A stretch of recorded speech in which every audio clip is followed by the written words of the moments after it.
This is Big D and Shade from TacoYaki Anime. Yo! And welcome back to episode 56 of Monthly Ketchup. Today we're going to be talking about the fall, our initial impressions on the fall anime for 2019.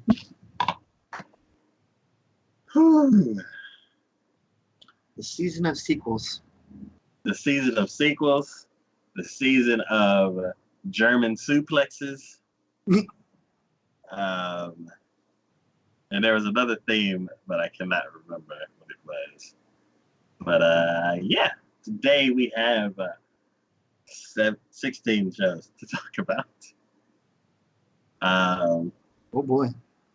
Yeah, it's gonna be a. Wait. So you had 13, I had 4, and we still didn't cross over on any of them? Be a crossover on one.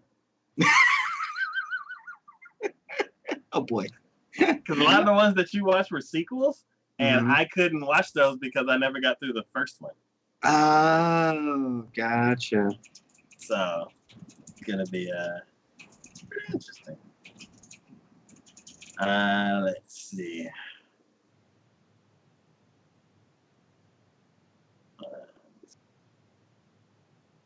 There we go. The first show we're going to be talking about is Ahiru no Sora. Basketball sports anime. Ah, okay. So I just know this one. Yep. So, how many episodes did I watch? Just the first one, like always. It was an introductory episode. It's one of those episodes where you meet the main character. They're either having some type of struggle or they just kind of show up to the school without any issues, and like either the team's gone or the team's there and they have to fight to get onto the team. This is one of those shows where the main character has some hardships, and he has a few different things that he always carries with him to get through those hardships. And when he gets to the school is kind of overrun by some hooligans, some ruffians, and they basically threaten for him to not. They're like, these courts in this. It's not a shed. Is it a shed? Where they keep all the basketballs and stuff like that. It's not. It's like an outside classroom. Yeah. It's like a shed. It's like a shed. Yeah. So they just hang out in there and just kill time. But what was it? I guess they heard somebody dribbling basketballs on the actual court, and they showed up and they're like, "Who are you? This is our turf. Get out of here!" They kind of beat him up and stuff like that. And yeah, they try to steal his shoes, and that's the one thing that gets him through everything. And he basically fights back to get his shoes, and he ends up challenging them to basketball. At the beginning of the episode, he was getting beat up by some random guys, and I feel like it's kind of his fault because I feel like they bumped into him and I don't think he's a hothead. I don't think he's one of them people who like walks around all stompy and like as soon as somebody bumps him, they start yelling.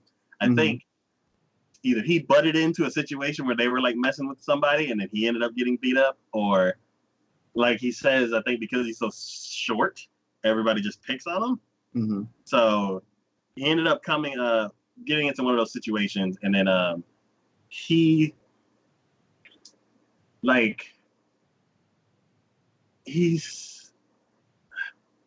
think he challenged them to a one-on-one battle because he knew that he could probably take them one-on-one, or he's like, I'll take you all on, and he got beat up. Either I can't remember which situation it was, but he got beat up, and then this other guy shows up and is like, man, they beat you up real bad, didn't they? And I'm like, you're just sitting there watching? I'm like, taking notes, just kind of, making sure he knew everything was going on. yeah. And I'm like, you're bigger than everybody that was in that group. You could have took him out. But anyway, um, he's kind of quirky. He has his own things going on. And what you end up finding out is that they end up both going to the same school, of course. And whenever he challenges the guys to basketball, they're like, we're you're not gonna like, what was it? I think they either tried to make teams and try to involve other people that were in the gym or some kind of situation. And he was basically like, no, just you five guys against me. And he's like, and they're like, oh, this is gonna be easy. And of course, he's like a prodigy. Like his mom was a high rated like a national level basketball player. So he just inherited those skills and also probably worked really hard on them. Mm-hmm. So whenever he started challenging them, usually sports shows like this are done by is it IG or something? I can't remember. I think it's Production IG. Usually they're done by Production IG, and you could like they just all feel amazing because Production IG just knocks sports anime out of the park. Mm-hmm. This one is done by DODN or something like that. Dio Media, and they have their own style of anime. So it's not the same. It's not the same action that I'm used to in sports shows because IG's been dominating for such a long time. But it's still good.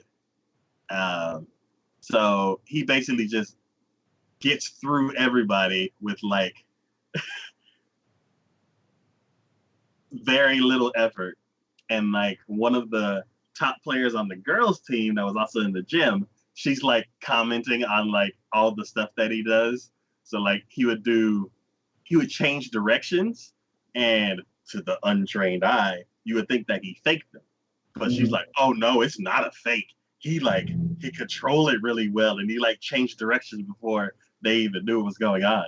And I'm like, oh, okay, is she gonna be like the explainer talking about how he's so great, or is she actually going to be a player? Because I would like for the story to maybe focus on her a little bit and show how good she is, rather than showing that she's the best on the team, and because she's not part of the guys' team, she's not actually going to get playtime, but she has the knowledge because she's so good that she can explain to the audience how good he is. So hopefully it's not like the first episode. Hopefully she like gets more character development. Mm-hmm. But yeah, and it ends right when he gets through everybody and is about to do a layup. So I like the story. I don't really know if I like. He has I think his mom passed away, and she's the one who gave him the shoes, or they used to be her shoes because somebody talked about how old they were. And I think I hope it's not like a one note motivation, because I've seen that before where they have like this one thing that they always go back to that keeps them going, and it's like, yeah, that's true. In real life, you have your one thing that you go on, but as far as sports anime, I don't really know what else like they can bring to the table to keep me like super interested. I know that with Kuroko no Basketball, like they were Dragon Ball Z in basketball, so that was just entertaining to watch because of the spectacle. I'm not really sure what this one has, especially if that girl's gonna be explaining how cool he is, because I was already bored. Let's see. Do I like the character so far? There's one guy who hasn't really shown his true colors yet, which is the big dude that like just watched the guy get beat up. Mm-hmm. And I feel like I like him more than the main character. Mm-hmm. And then maybe his twin brother, who doesn't look anything like him, maybe him too, because he was the biggest opposition. and I feel like he is very good too. Is just because he's so out of practice. The main character will probably most likely win this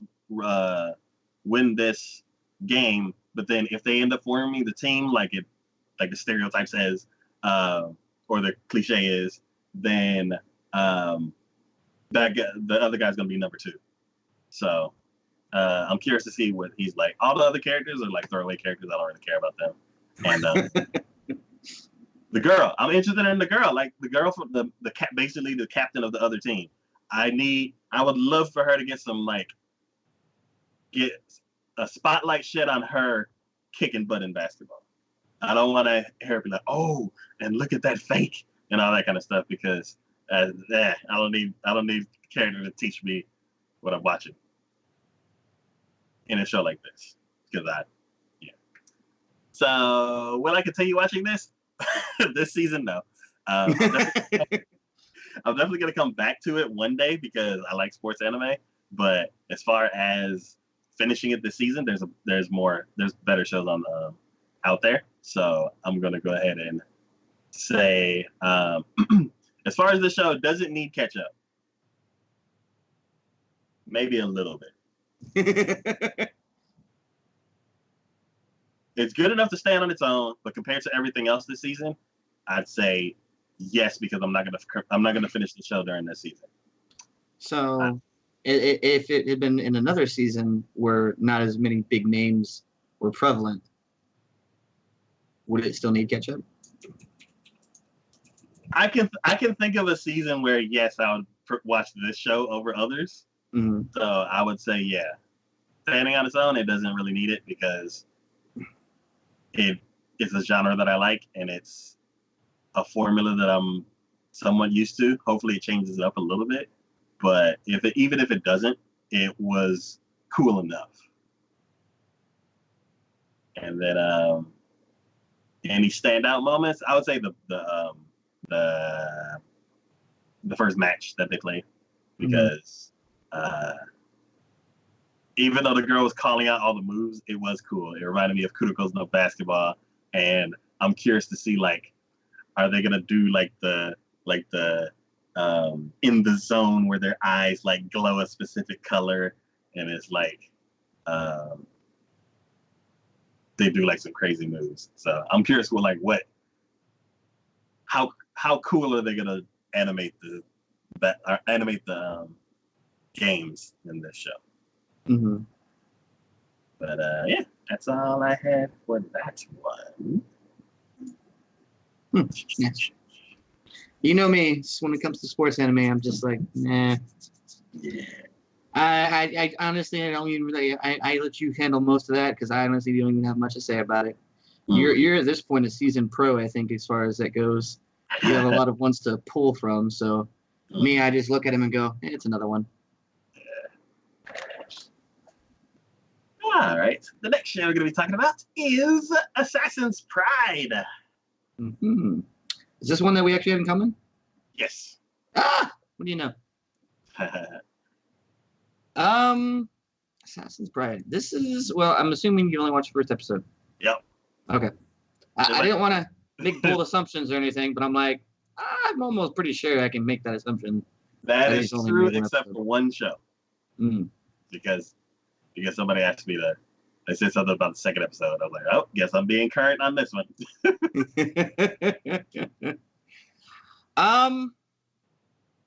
It's interesting. Okay. I'm gonna give it that. It's interesting. I feel like I need to see. I mean, I think I've watched 3 episodes at this point. Okay. So I am current on it.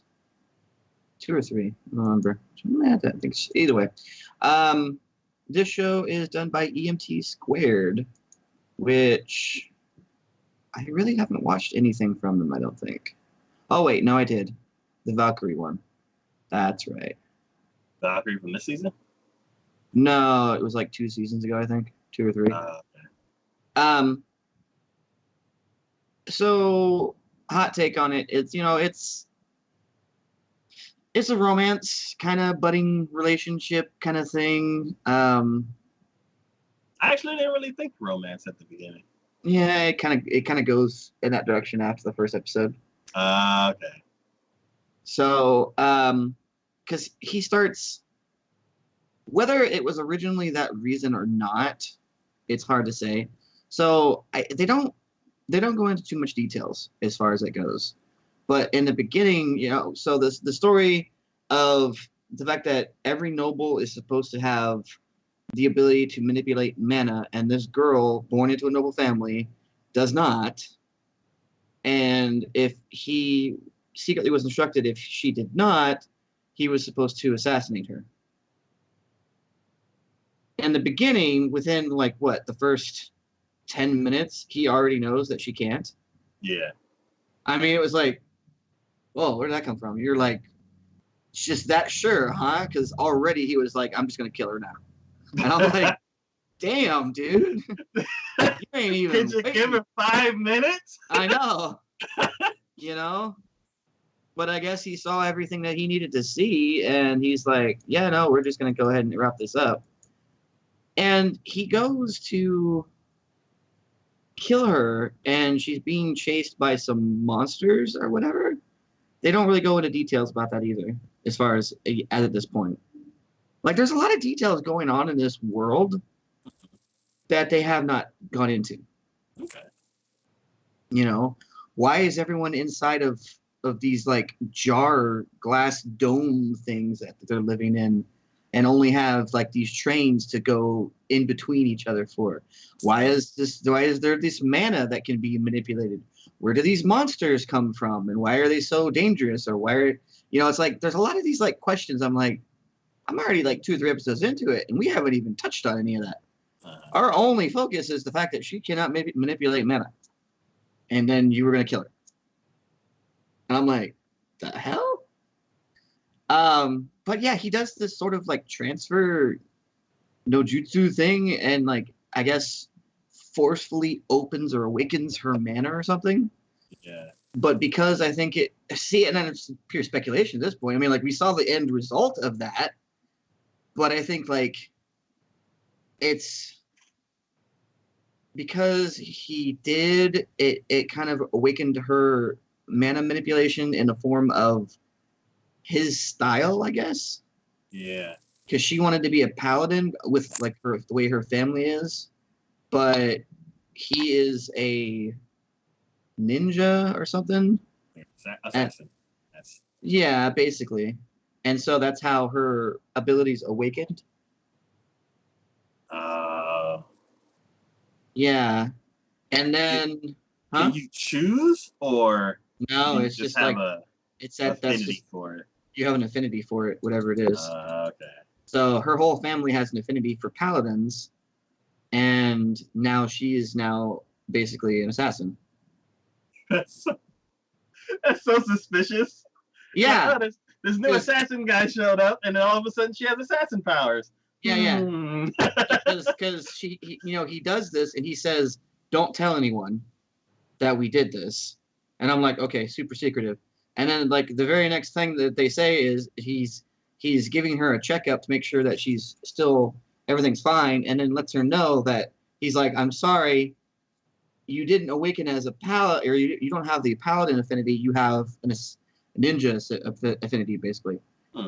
And at first she's like shocked, but she's like, well, at least I can manipulate mana. And I'm in the back thinking, wait, you said this is a secret, and it's obvious. You come on the field, and literally a day later, she's all of a sudden got assassin abilities. What? So, there's that. Yeah. Her story kind of hits on certain areas for me just because she's the underdog. I mean, even from the very beginning, the way her classmates treat her, the way people talk to her, no one thinks anything near highly of her, but she's still trying. That's also another trend that I've noticed this season. Where it's like everybody's just being an ass to the main character. Mm-hmm. Whether they're like they're in general spooky, and everybody else is like, ugh, he's weird, or like her, they're like, oh, she ain't got no magic, she's that. I'm like, what is wrong with this season? Mm-hmm. Everybody's bully. Weird. So I mean, like, the general like underdog story, I'm all usually about. So I at least appreciate that aspect of it. But beyond that, I'm like, it's not bad, but it's not like amazing either. In that sense, I kind of feel like it's the same way with what you were talking about with the basketball one. It's like if this had been in another season beyond this one, oh, totally, I'd be like, oh, this is great. You got to watch this, da da da da. But with all the ones that are out right now and all the heavy hitters that are out right now, it's like, no, I don't necessarily think. I mean, I might, but I don't think it'll be on my priority list for that, just because of that. Okay. Out of the characters, do you like any of the characters? I like the guy, the main character, or the male main character, I guess, the one on the picture there. He seems very reluctant and held back, but there was a part right before, because they had their debut training battle or whatever it was, where they were in that arena and had to fight against each other to prove that they have abilities and class and rankings and all that other good stuff. And for the most part, whenever her quote unquote friend would appear and start talking crap about her, making fun of her. Oh, that red girl. Yeah. Whenever she appeared, he just kind of would stand in the background and not do anything or not say anything and just kind of let her handle it, though she really didn't handle it. And when they're at the arena, she comes up with her other little a-hole friends and starts talking crap again. And he sees this happen this time, and he's trying to make sure she has a good mindset going into it. And he can see that the comments that she's making is getting her down and whatnot. So that's when he steps in, and he doesn't necessarily like threaten, but more in the matter of the way of insulting without being blunt about it. I don't remember the exact words, but it's like he can't come out and just go, look, you're a bitch. He can't do that. Yeah. Because she's a noble and he's in that hierarchy and he can't put himself out there like that. But he can still say something and basically make it like a verbal slap to the face and whatnot. Which I appreciated. That's when I was like, all right, dude, you're cool. Like, someone who can tell someone to go to hell and have them enjoy the trip or have them not be able to like come back at that. I'm like, all right, you're cool. I appreciate that. Because beyond that, like, we really haven't seen any of his abilities. Like what he does. We've seen like little snippets here and there, but nothing like dramatic that I'd be like, oh, that's what he does, or he that's kind of his specialty, or how he does things, or his fighting style, or whatever. And it's kind of weird to me because okay, I enjoy when people when they skip over training montages or they make them really short, because I'm like, come on, we've been there, we've done that, we know what's going to happen, let's move on, let's not drag this. Not like if you're not gonna do a 10 out of 10, then just skip it. Yeah, exactly. But there was literally nothing. You see nothing for the training montage, and then she has her bout, and at one point, just because she's only newly awakened, she doesn't have a lot of stamina with her abilities yet. So she was going really good, really hard, really fast, and then it just dropped off. And then he kind of started worrying, and all of a sudden she pulls out an ability of like forging a blade out of the mana and then using that to strike at the redhead, woman or whatever. And then he's like, wait, he learned that ability? Oh, she must have seen me when I was training. And I'm like, we never knew that. You gotta that. That's like pulling out of left field and being like, oh, she learned that from me. And I'm like, good to know, I guess. You know, like, wait, where did that come from? You know, and it's like, okay. So I guess if I really had any complaint about it, it's just like, I guess I feel like the pacing's a little off. And I want more details about the story or like the world in general. Because I don't necessarily see where all this is coming from. We're just like moving right along. So I almost guarantee you, I haven't looked at it, but I almost guarantee you this is gonna be like a 12 episode thing. How many episodes I got on this thing? Yeah, the way that it's going, I'd say yeah. Yeah, it's 12 episodes, and they're rushing through it. Mm-hmm. This was originally sourced from a light novel, and it does have an alternative manga. But that being the case, I really feel like they're just like, we only have 12 episodes. We need to just go, go, go, go, go.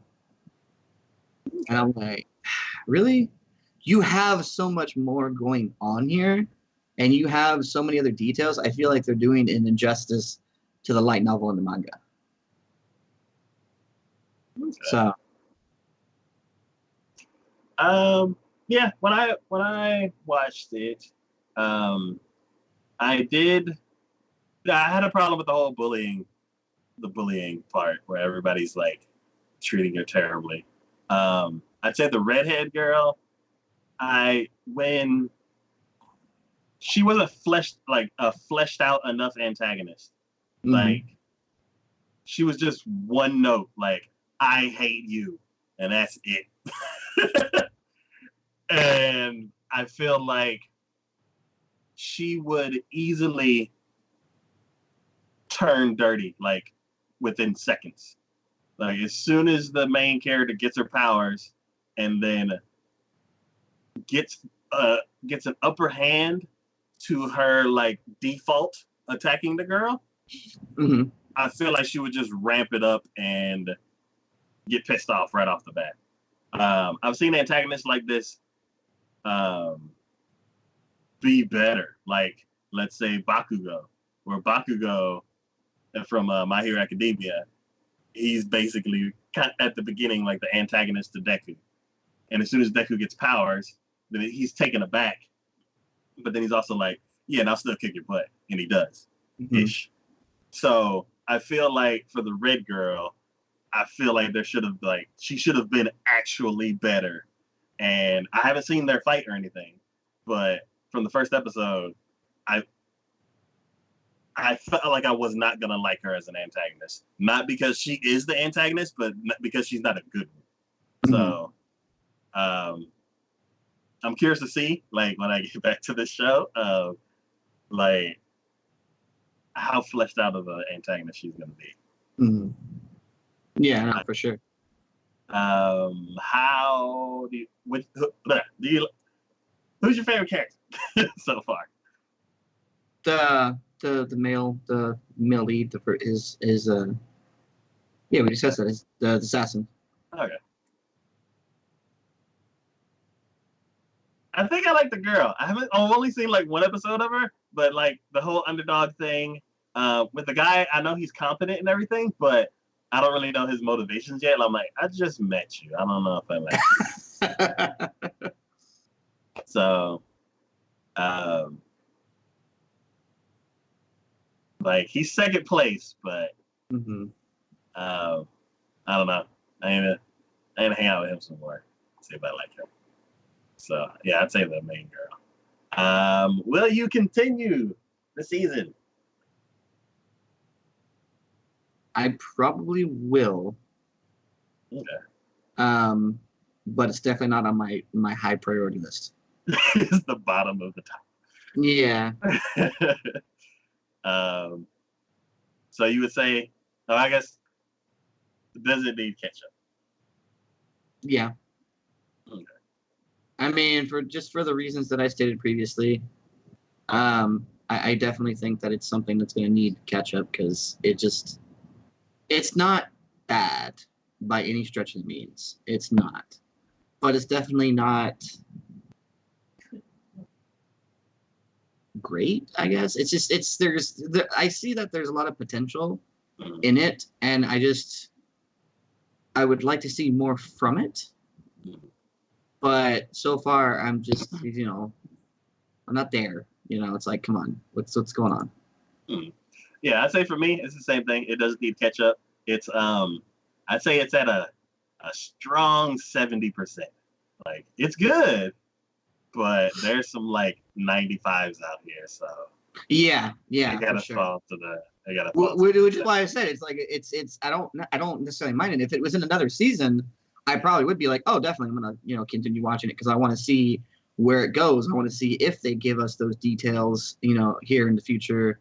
Let us know what's going on, or if more of the problems that are going to come up are going to relate more directly to that. But yeah, with what we got going out here right now, it's just not quite. Okay. And I guess we may have gone over this already, but what are your favorite moments? Yeah, well, okay, so the battle sequence, I think, with them, like in episode 2 or 3, was really good when she starts kind of like showing her stuff. And you had that moment when the red-haired girl was first, because she tried to attack the main girl and thought it was just going to be like their normal sparring where she was just going to immediately overwhelm her. And the fact that she was able to fight back right from the get-go and just be like, nope, you can't take me down. Not that easy. And the look on her face when she saw Not today. Not today. And I'm like, I like that. Okay, cool. Okay. It's one of those moments where you see like what you usually hope when you see for an underdog, that you're like, all right, you've crossed that threshold. You've proven you at least have enough worth to stand amongst the big dogs. Now you have to just keep going with it, Okay.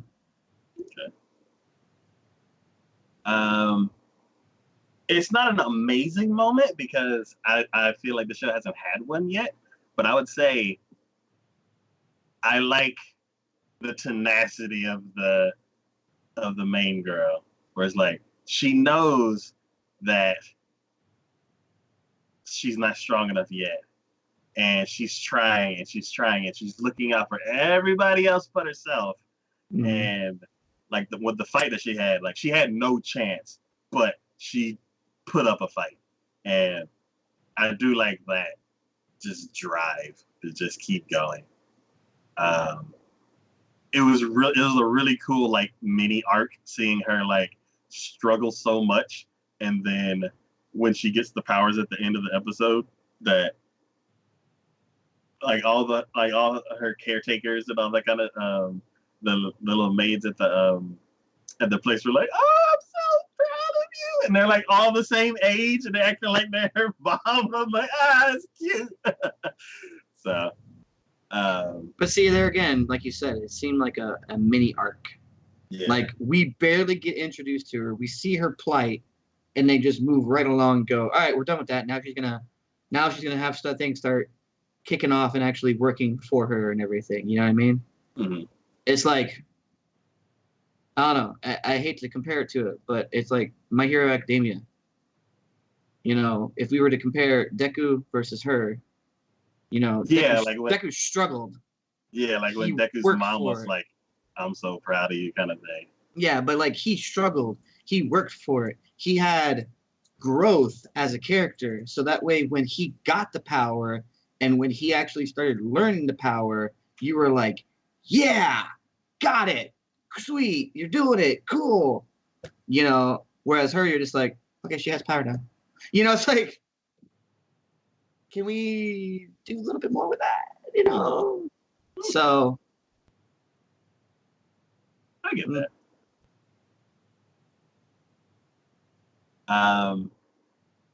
Yeah, other than that, I can't really think of any like crazy moments. I know that when the guy stepped in to help her with the pumpkin dudes, mm-hmm. I think it was cool. I don't remember it. Which is I feel like there's a small issue with the series where, like you said, there's no build up to anything. It's Mm-hmm. like resolved, resolved, Yeah, yeah. and so I kind of wish like when he finally saved her was a cool moment, but it's forgettable. So uh, I'd say the struggle for me was the better part. Um, Anything else you want to say about that one? No, I think I'm good. All right. The next show we're going to be talking about is Azur Lane.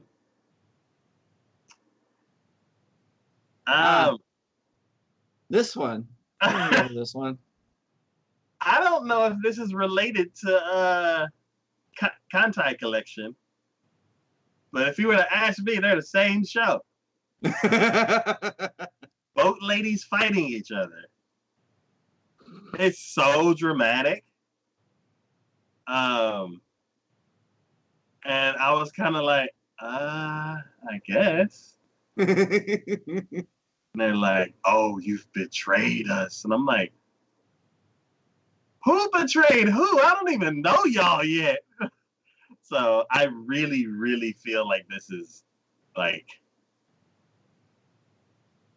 it's all in the same universe or something, and like maybe they're mixing some of the characters together. They're like, oh, we're gonna take this ship and this ship and this ship and put it on a team, and like I have no idea. Alternate reality where these characters existed and yet they were on different teams, and that's the only thing I can think of because of ships, and like I feel like a ship could be designed by a certain group of people, and then like different countries can use the same ship. So that's the only reason that I can think of like history that I'm supposed to know these people to episode 1, or this is like a continuing series or something like that. I have no idea. Just I mean, I never watched the original one or the other one you were mentioning before, but just the premise and just the over the topness of this is just hysterical. I mean, yeah, I'm like, who's Japan? What the hell? This is those types of shows where when someone who doesn't know about anime sees something like this and someone tries to explain it to them and they're like, wait, what? Come again?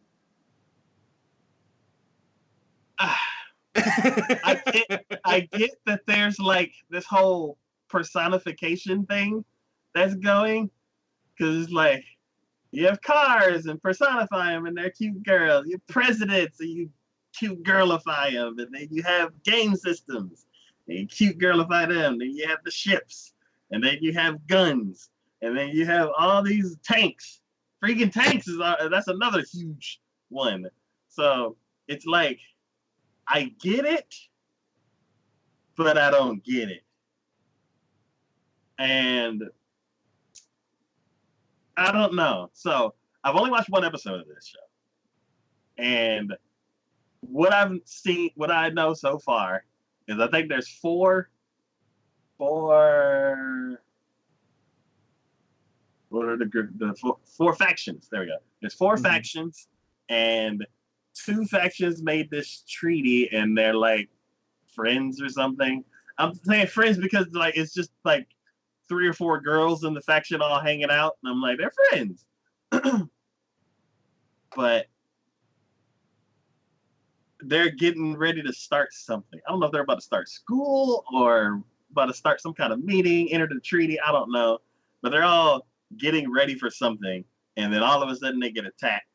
And like earlier in the episode, one of the people who they thought was one of their friends ends up being their enemy, and then they fight each other. And then when the fight's over, she like looks back, and you're like, oh, she might switch sides, or oh, she might be the one voice of reason where it's like, why do we have to fight each other? We can all be friends. Like, I'm like, I can already see like different things in the show. And the one thing that confused me the most, because they're throwing all these names around, is first it was Earth versus aliens, and I think, and they destroyed us because they had like crazy advanced technology. We came back and built our little boat girls and fought them back. Then you meet the two factions that are starting the treaty thing, and then they're like, oh yeah, then this faction and that faction, and they're like, we got to worry about the Sakura faction. And I'm like, Sakura? Is that the Japanese faction? And then a fight breaks out, and then like, it's us, the Sakura faction. And I'm like, is the Sakura faction the aliens, or is the Sakura faction turned evil because they don't want peace anymore because they're bored, so they're just attacking because they think they're the strongest and they can take over, or are they the aliens and they just settled and called themselves Sakura? I don't understand, but the fighting, most of the episodes are fighting, or at least the one that I saw. They're like, oh, let's talk about getting ready for this thing, and then ships start exploding, and they're like, everyone at the battle stations, and they run out and like jump in the sky and like this gigantic, not a boat, whatever the name of the ship is, this giant destroyer. Does the stupid Transformers thing. I hate it. So, you know the Transformers in the original movies where they're a car, and then they go, and you can see all the internal pieces and all that kind of stuff, and then they're a robot, right? And then they did that for a few movies, and then the stupid dinosaur one, The Last Night or whatever, they're a car, and they go, poof, now I'm some floaty cubes, and then poof, now I'm a robot. And you're like, no, that's lazy, and that's cheating. No.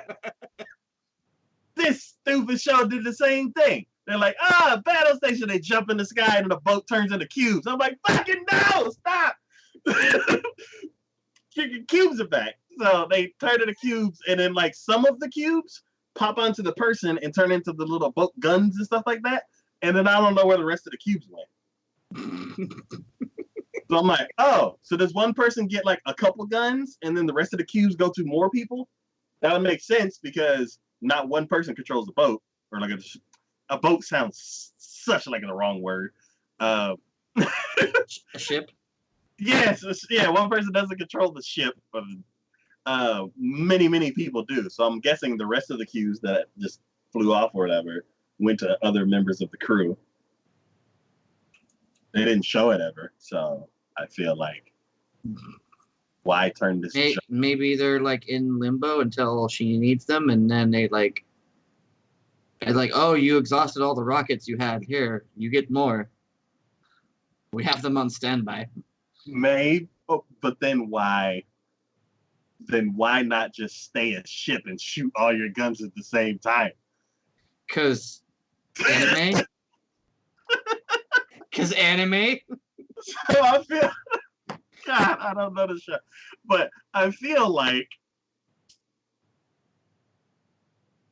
it was dumb to turn from a giant ship with hundreds of guns on it into some shoulder guns and some feet guns for this one girl, because they were missing a lot, and some of them were at like aircraft carriers, and now it was kind of cool because instead of having like the little gun thing shooting, they'd have like a runway. Yeah, they'd have a runway, and like the planes would like shoot off, and that was kind of cool. Mm-hmm. Most of the characters that were there were the sucky characters, and I don't know if it's because of history or because it says it's based off a mobile game, so maybe all the story is there. But they were fighting and they were getting their butt kicked, and then all of a sudden, this one woman showed up, and she's like standing on the ship and they're like, "Oh, she's here!" And then like some real planes go flying off of the ship, and I'm like, "How come y'all aren't using real planes? What's with these little energy planes that y'all are shooting off your little tiny runways?" And then I'm like, "Oh, cool. Is she actually gonna use her whole entire?" Nope. It broke into cubes, and then she has this giant bow, and I'm like, "Well, that bow actually looks pretty cool." So I'm So reasons of cool. Gotcha. yes. So I'm like, oh, okay, that's kind of cool. And then she had something else, and I was like, man, she's the coolest looking character. I'm like, this is a mobile game. I'm like, is she one of them characters you gotta buy? Like, so I'm like, she's the overpowered hero character, and I'm like, this is cool. And then the tide of the fight completely shifts, and she starts kicking butt, and then like they're like, oh, make my monster grow, and like this giant wolf shows up, and like I'm like, what in the world? So we went all Power Rangers on it, basically. Yeah, I'm like, okay, and then she like starts running up the wolf and like attacks it, and it's like, oh, and it disappears, and then she's like jumps up at one of the she jumps up at one of the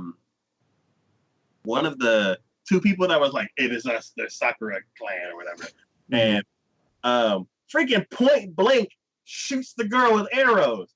I was like, whoa, she's not dead. Okay, that was cool. Body armor, I guess. I don't know. Yeah, and she's like, "Oh, you'll pay for that." And I'm like, I don't even know what she did to you, but it looked like I don't know. She tickled you with her arrows. Yeah. And then yeah, and then they're like, we'll get you next time, and then they left. And I'm like, so is this like? I swear to God, the things you said, it sounds to me like, is this modern day Power Rangers or something like that? I mean, Monster of the Week. I mean, because literally that line, "Make my monster go," that came really from Power Rangers. yeah. Well, she didn't say that, but that's what she did. Uh-huh. She was like, did something, and this giant wolf came out of the water, and I'm like, okay. Because the wolves in water, that makes sense. Yeah. So, yeah. So it's weird, intriguing. I like one character.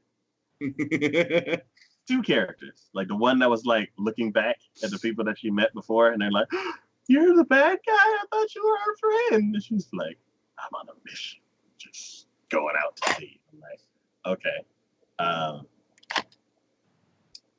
I will watch this show one day, not this season. Gotcha.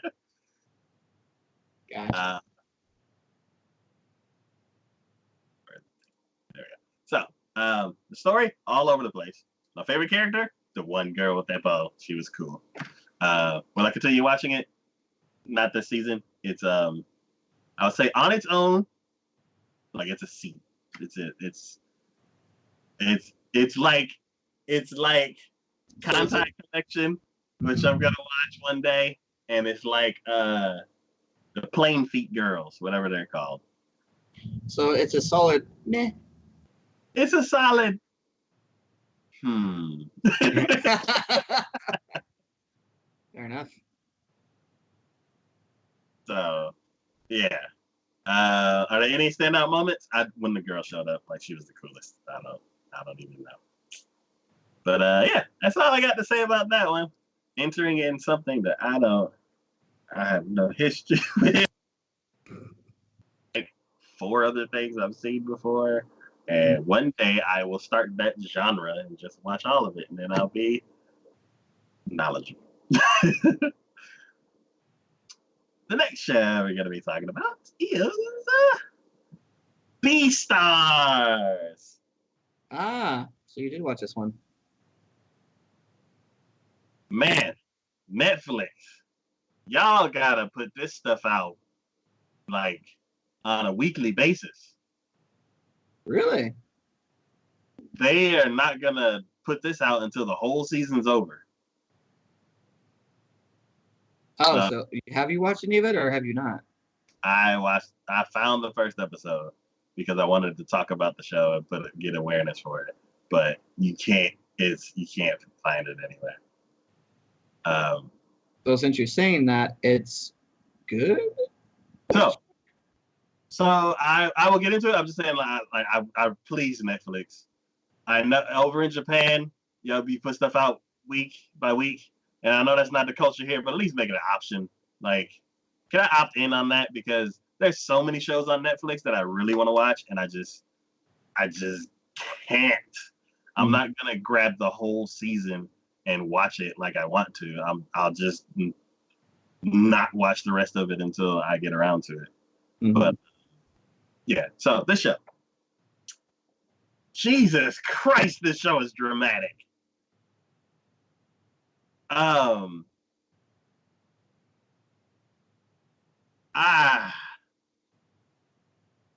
it's like everybody's in the drama club, and there's like two cliques. There's like the carnivores and the herbivores. And in the first episode, one of the herbivores get eaten by one of the carnivores, and you don't know who, because he was hidden in the shadows, and every time you saw him, he was in a dark silhouette, and they never really called out to the person. You see somebody who looks very much like the guy who attacked him, but you don't know if he actually did it because he's completely different than whoever it was the night that the person got attacked.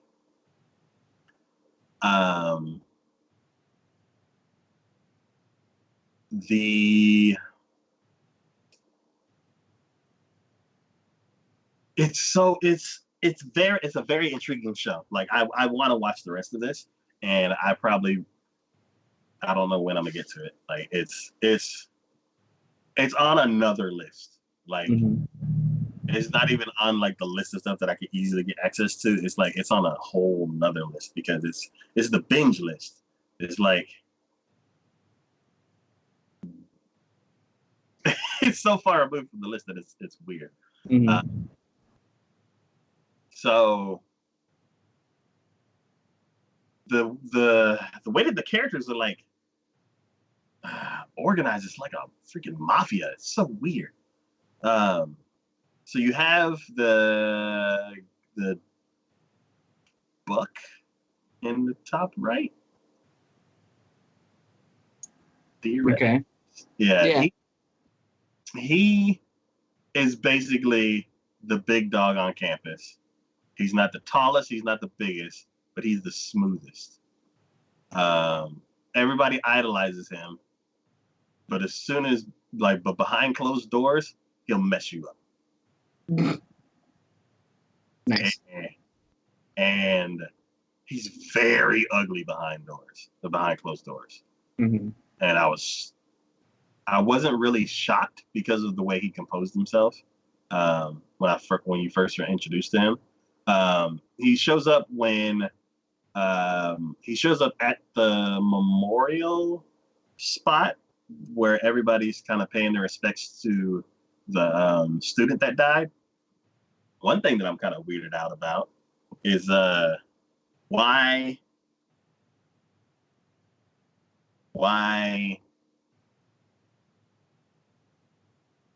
does nobody freaking out about, like, some of the characters are like gossiping about what happened and they're just going about their day like nothing happened. Like if this is something that happens all the time, they're like, oh, that's just the circle of life. Oh, you carnivores. Like it's weird. Like I don't understand why that's okay. And the teachers are kind of like, you guys watch out, like don't be doing this and that. And I'm like, what? Who's gonna investigate what's happening? Like, where's the police? I'm not called the police. I mean, I'm like, oh, so-and-so died. You're like, oh, okay, let's move on. Like, it's... Where's animal control? Dang it. Yeah, it's so weird. Maybe they don't, like, Maybe they can't have the police because what if the police is a carnivore? They're not going to do anything against another carnivore who's eating other herbivores.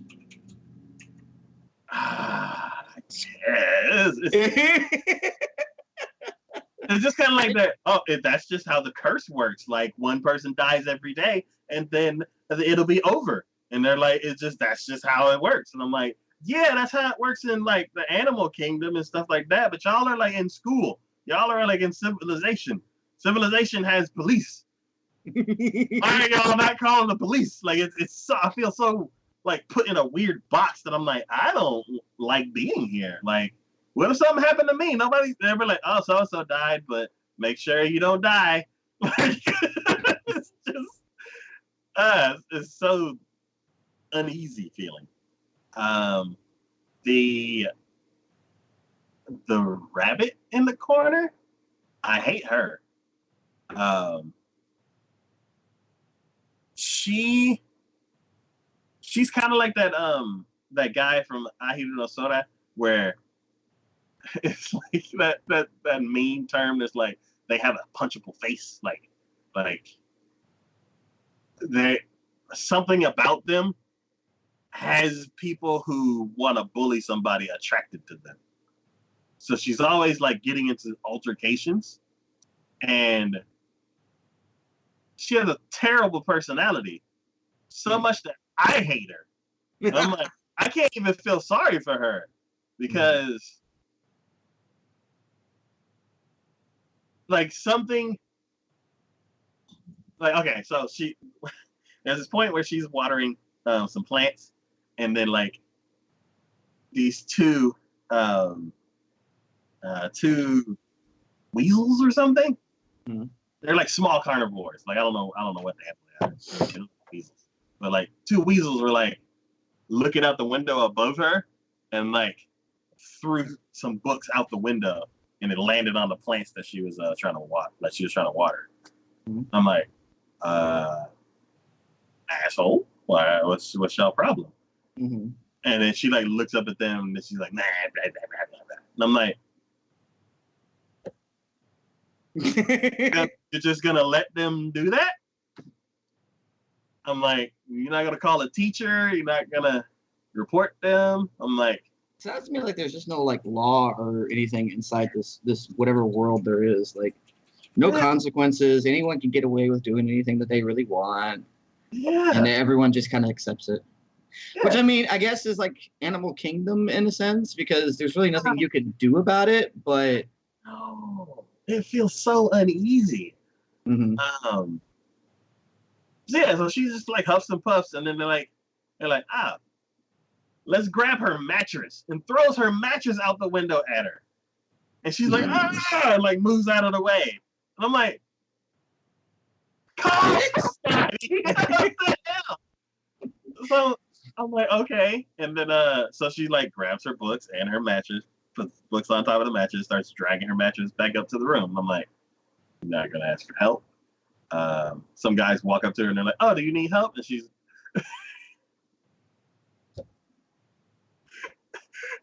I don't know how he said it, but she basically is like, leave me alone. And he's like, okay. And then just walks off. I'm like, why are you mean to people that are trying to help you? Because she doesn't know if they're going to turn around and try to bite her head off, literally. It's so uncomfortable. So she like drags her freaking bed and books up like many flights of stairs, and then puts it on her bunk bed. And then she looks across and like she has 3 roommates. 2 of them were the ones that threw stuff out the window. The other one's like sitting there like doing a crossword or something. And then she's like, why didn't you help me? And she's like, I don't feel like it. And I'm like, I wouldn't feel like it either if somebody was yelling at me. I'm like, what the hell? So she's like, yet someone else had tried to help you and you said no. So I'm like, okay. And then so she's like thinking out loud, trying to work on the book, and she's like, what's a 7-letter word for blah blah? She like says something, she's like, you're smart, that's a good one. And just like fills it in, and just the story just moves along. And I'm like, So, I mean, basically, is there any like rhyme or reason for anything that's going on here? Maybe.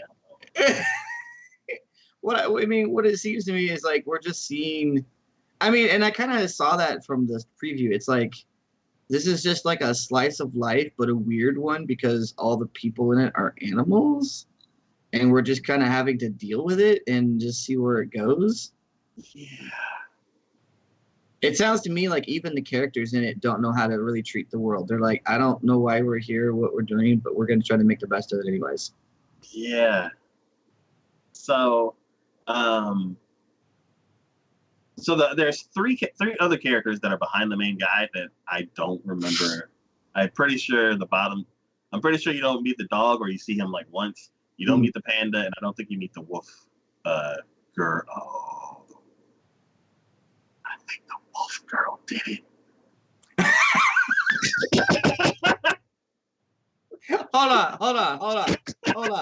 Hold on. How long have you known about the wolf girl? She's not in the first episode. I just saw her in a picture, and I'm like, oh, there's another wolf. That must mean. Oh, jeez. So This just seems. I mean, to look at it in a bluntly, this just seems like a train wreck. I mean, just you're continue watching it because you're like, well, it's got to get better. Something's got to happen, and then it's just more of a disaster as you go along. Yeah. Well, so you don't really see the other characters. Like you may have, but like it's very small. Like the scenes are like not really memorable. Mm-hmm. But the main guy that's in the front, he is a chill, laid back character, completely different from the other wolves that you've seen at the beginning. And everybody's suspicious of him because he's a wolf. Yes, and the guy was killed by a wolf. You meet another. The guy that was killed was sheep. So there is another female. there's a female sheep that's also part of the school. And right now, the whole drama club is about to put on a play, and like everybody's like focused on that. And there's the female sheep that's in the play, and she's hanging out with some other girls, and they're like, everybody's all depressed, and they're like, so and so died. They're like, we gotta make sure we don't die. And I'm like, yeah.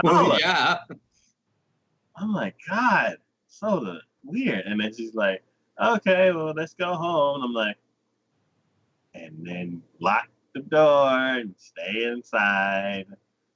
And I think one girl ends up walking the other sheep to her house because I'm like, I guess everybody assumes that she's like next because she's the most delicious looking. I don't know. So they walk her to her thing, and then she's like, okay, bye. And the girl walks, and then she's about to go into the door, and she noticed something behind her. She turns around, and there's a wolf silhouette. And I'm like, go inside. And she's like, looking at it. And I'm like, go inside. And then the wolf silhouette just starts walking closer to her. And I'm like, go inside. You're going to die. And then that guy shows up. I was like, oh, it was him. Go inside. Like, she like starts talking to him, and then he hands her a note. It was a love letter from the other sheep that died to her.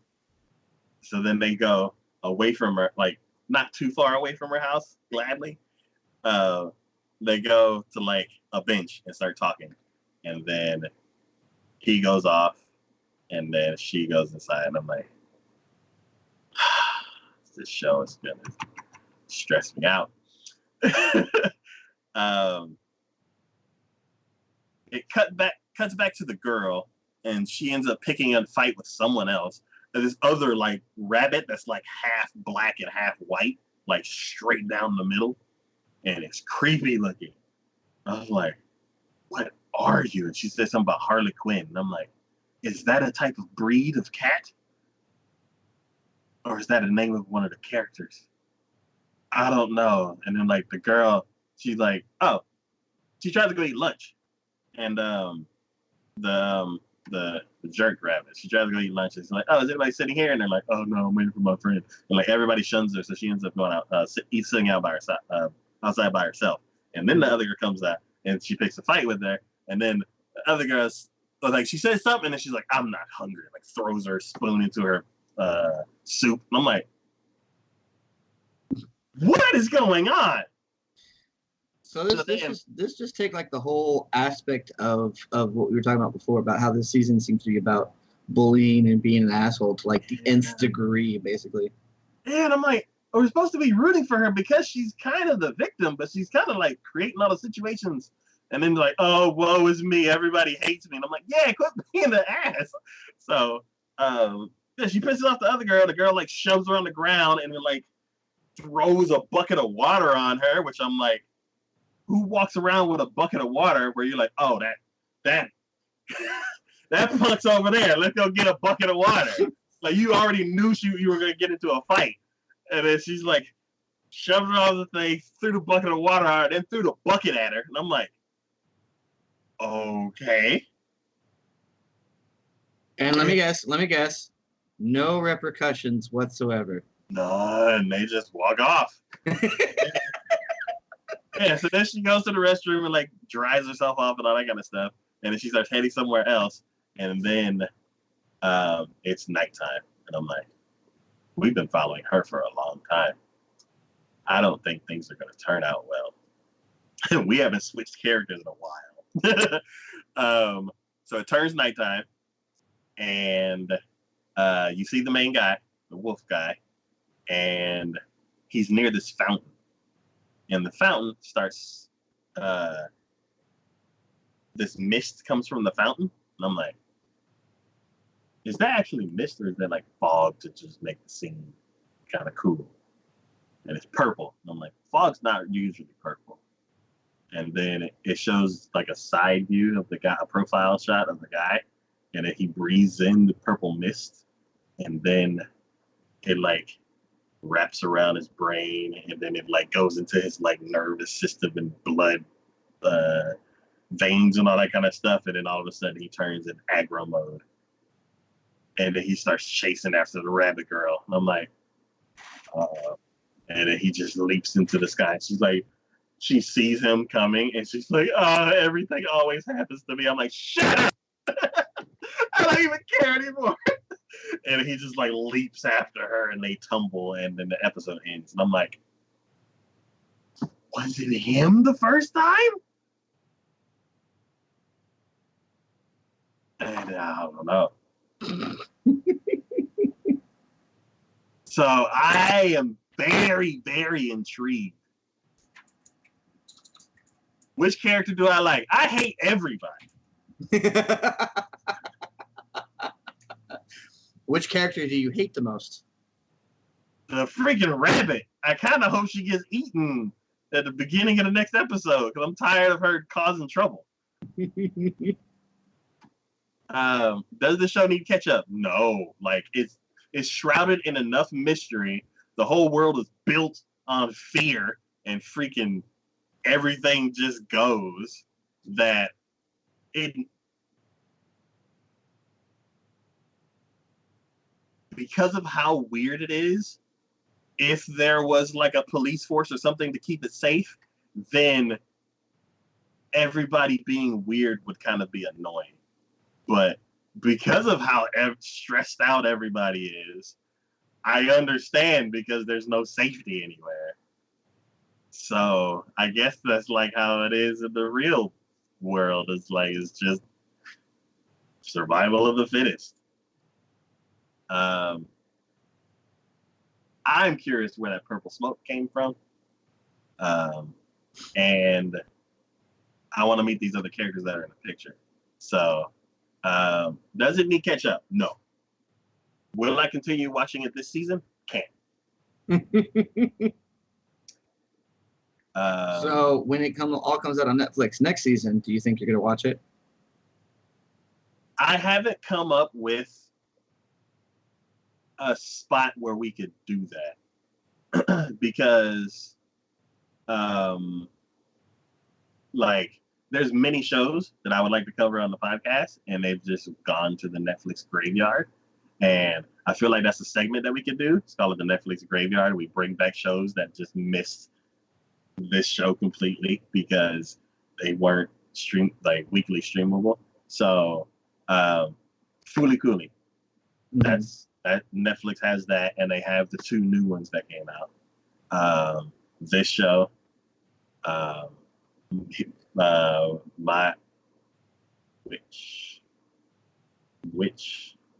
Little Witch Academia, that series, Whales, something, Sky of Whales, Color of Whales, Color of the Sky, whatever that show was that I talked about in the first episode of. There's plenty of really good shows. There's like a mech show that's on there too that we talked about the first episode of too. There's plenty of shows that we could bring back. It's just we don't have a spot for it yet. But when we do, yeah, all those shows are good. Gotcha. I would say, are there any standout moments? The smoke. And then I was like, oh, was it him? That was the coolest part.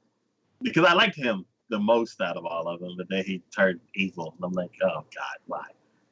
But yeah, that's that show. I don't remember what we said about it at the beginning. I think we were just weirded out by the trailer, but this is a very intriguing show. I understand why people like this show, or at least like the story. Well, I want to watch it. Like, it's so weird and uncomfortable, but it's good. Like, that just sounds like such a contradiction in all sorts of ways. It is. It's like that weird morbid curiosity kind of thing. Yeah, like I said, and to me, when you were describing it, I'm like, this sounds like a train wreck. Like, you don't want to watch it, but your morbid curiosity is you're glued to it, just going like, what's gonna happen? How's this gonna happen? Yeah. Because I did want to know. I'm like, was it him or was it that other girl, wolf? I'm like, I don't know any other wolves that are at the school. Or is there another wolf that's not even part of the school that's doing it? Yeah. I'm like, is there a teacher that's a wolf? Like, I don't think I've even seen any teachers. It's so weird. It's a school without any teachers. Yeah. Well, it's like we get our information passed down through language and things that are studied. Animals, they get knowledge passed down through instinct. Like, you're just born knowing how to do stuff. So it would make sense that there's no teachers. So why is there a school? Yeah, there's a drama club. It's weird. Like, I don't know. It's so confusing, but I gotta find out one day. So good Lord. Yeah. The next show we're gonna be talking about is My Hero Academia Season 4. I actually did kind of watch a few episodes of this, so. Okay. I mean, 3 episodes because Barrio was like, the second episode was brutal. I'm like, well, can't stop on episode 1. So I went ahead and got current. Well, okay, I guess I can see where he says it was brutal. Yeah. Kind of. I mean, yeah. I mean, when you have characters with those types of quirks, and they're actually using them. Yeah. There's no other way that it's not going to turn out like that. Yeah. So, I don't know. The first episode, as we all knew was going to happen, it was just the catch-up episode. Yeah, recap. We're like, hey, remember him? Hey, remember him? Hey. Yeah. Literally. I mean, I guess they did it in a good way, but literally. Halfway through, I realized, like, oh, it's a recap episode. I was just happy to see everybody again. Yeah, but literally having, like, the people come up with their still photo and their quirk, and I'm like, really? This is like, They've been doing that all season long, and I know. This is I'm like, so tired of it. I'm like, stop! I know. Yes, he's electric. Yes, she's sound. Yes, she makes stuff with her body. I get it. Stop. it wouldn't be so bad if they only did it like say for instance, like that first episode. If that's the only time they do it the entire season. Oh, they're gonna do it like 8 more times. Yeah. But see, if that was the only time they did it the entire season, I'd be okay with that. It's like, okay, we're rehashing, we're refreshing, we're like, okay, we're it's understanding. been a year. Maybe y'all forgot. I mean, we didn't, but it's just like.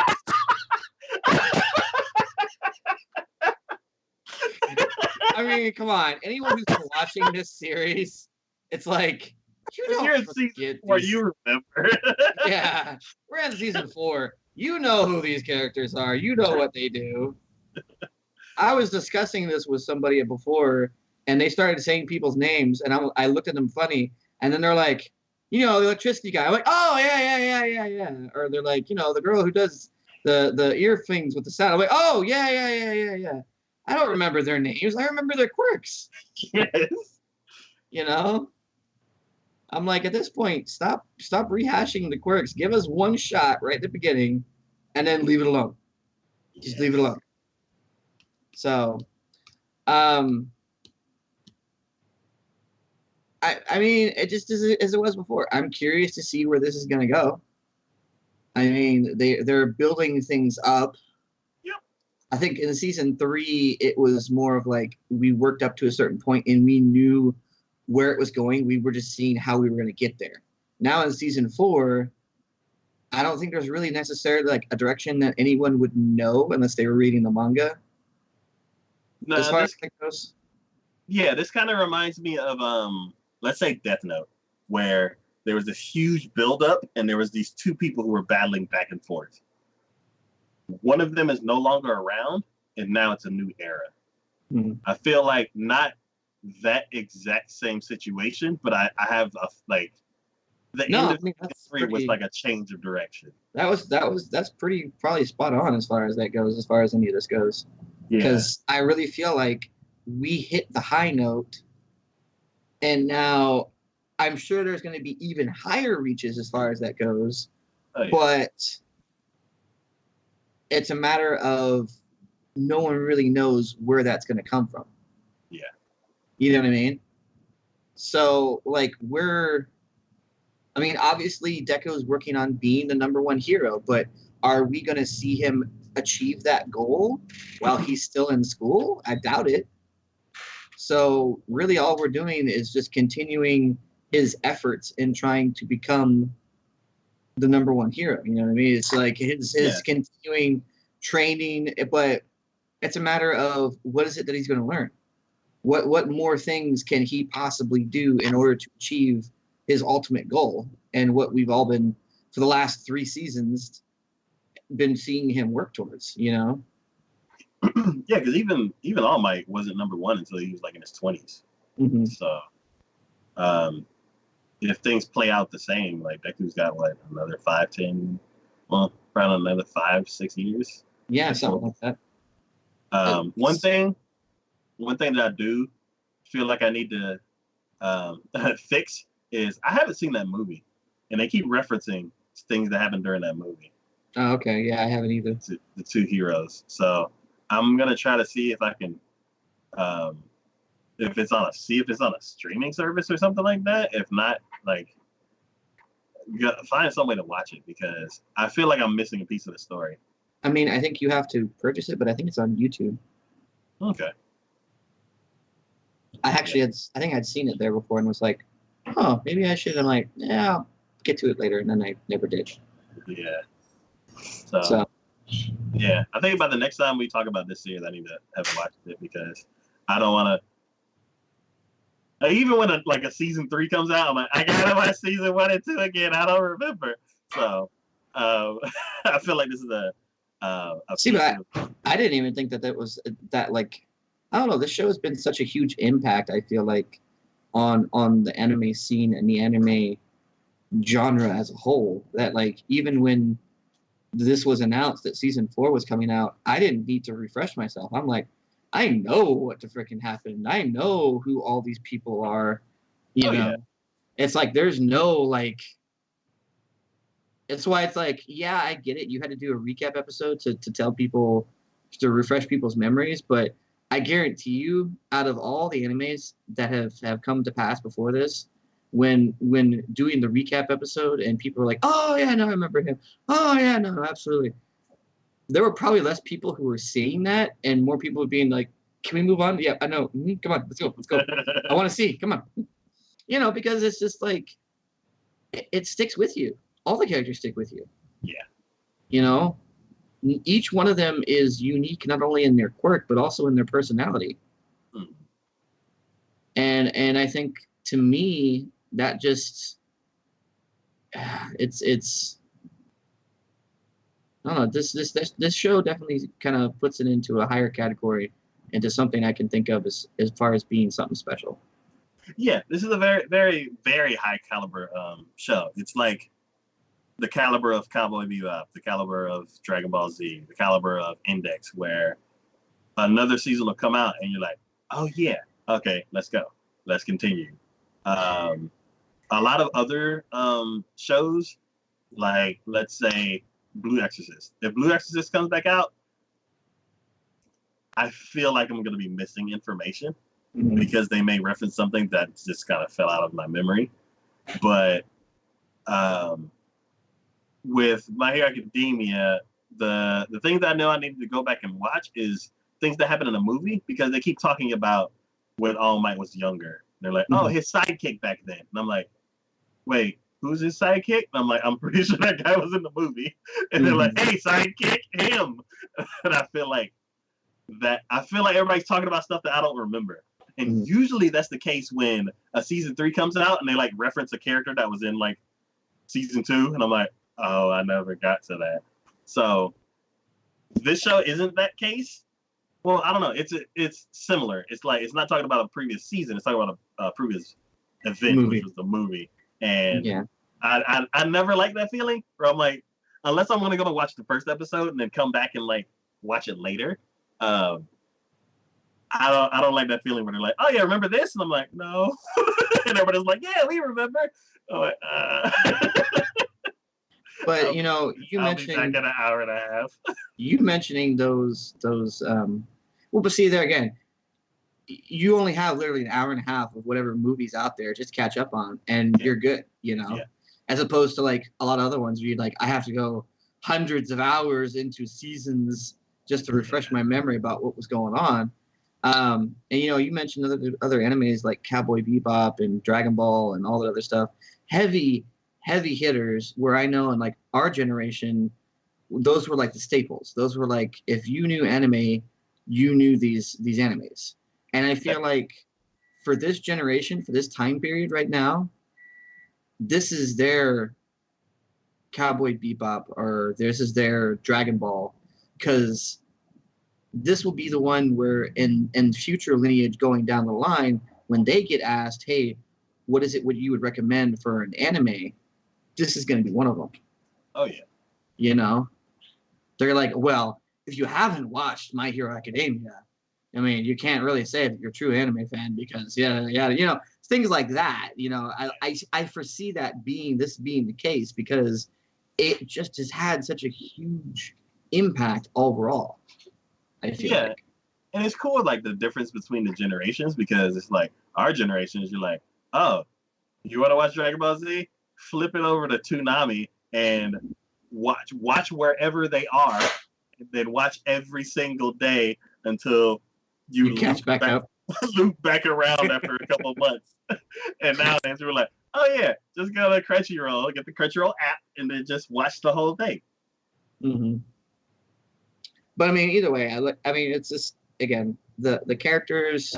Oh yeah. I'm not sure we could probably spend all day just discussing the My Hero Academia and the past couple seasons. I mean, I think probably when this season ends, and depending upon how many more they potentially have coming out, I mean, I don't know where this is going to go or how they're going to end potentially, But I think when it does finally end, we're probably just gonna have to do like an entire show about My Hero Academia, basically. Oh yeah, this is definitely a special episode contender Mm-hmm. because yeah, it's that caliber of a show. There's just so much. I mean, we could probably spend hours just talking about the individual characters. We could talk about settings and the world in general because they've crafted this world that even though it's not unlike our own, it is also very different from our own too. Mm-hmm. So to me, it's freaking amazing. And I will always be of the mind of just looking at it going, hell yeah, this is one that's going to stick with me just like all the other ones. So. Yep.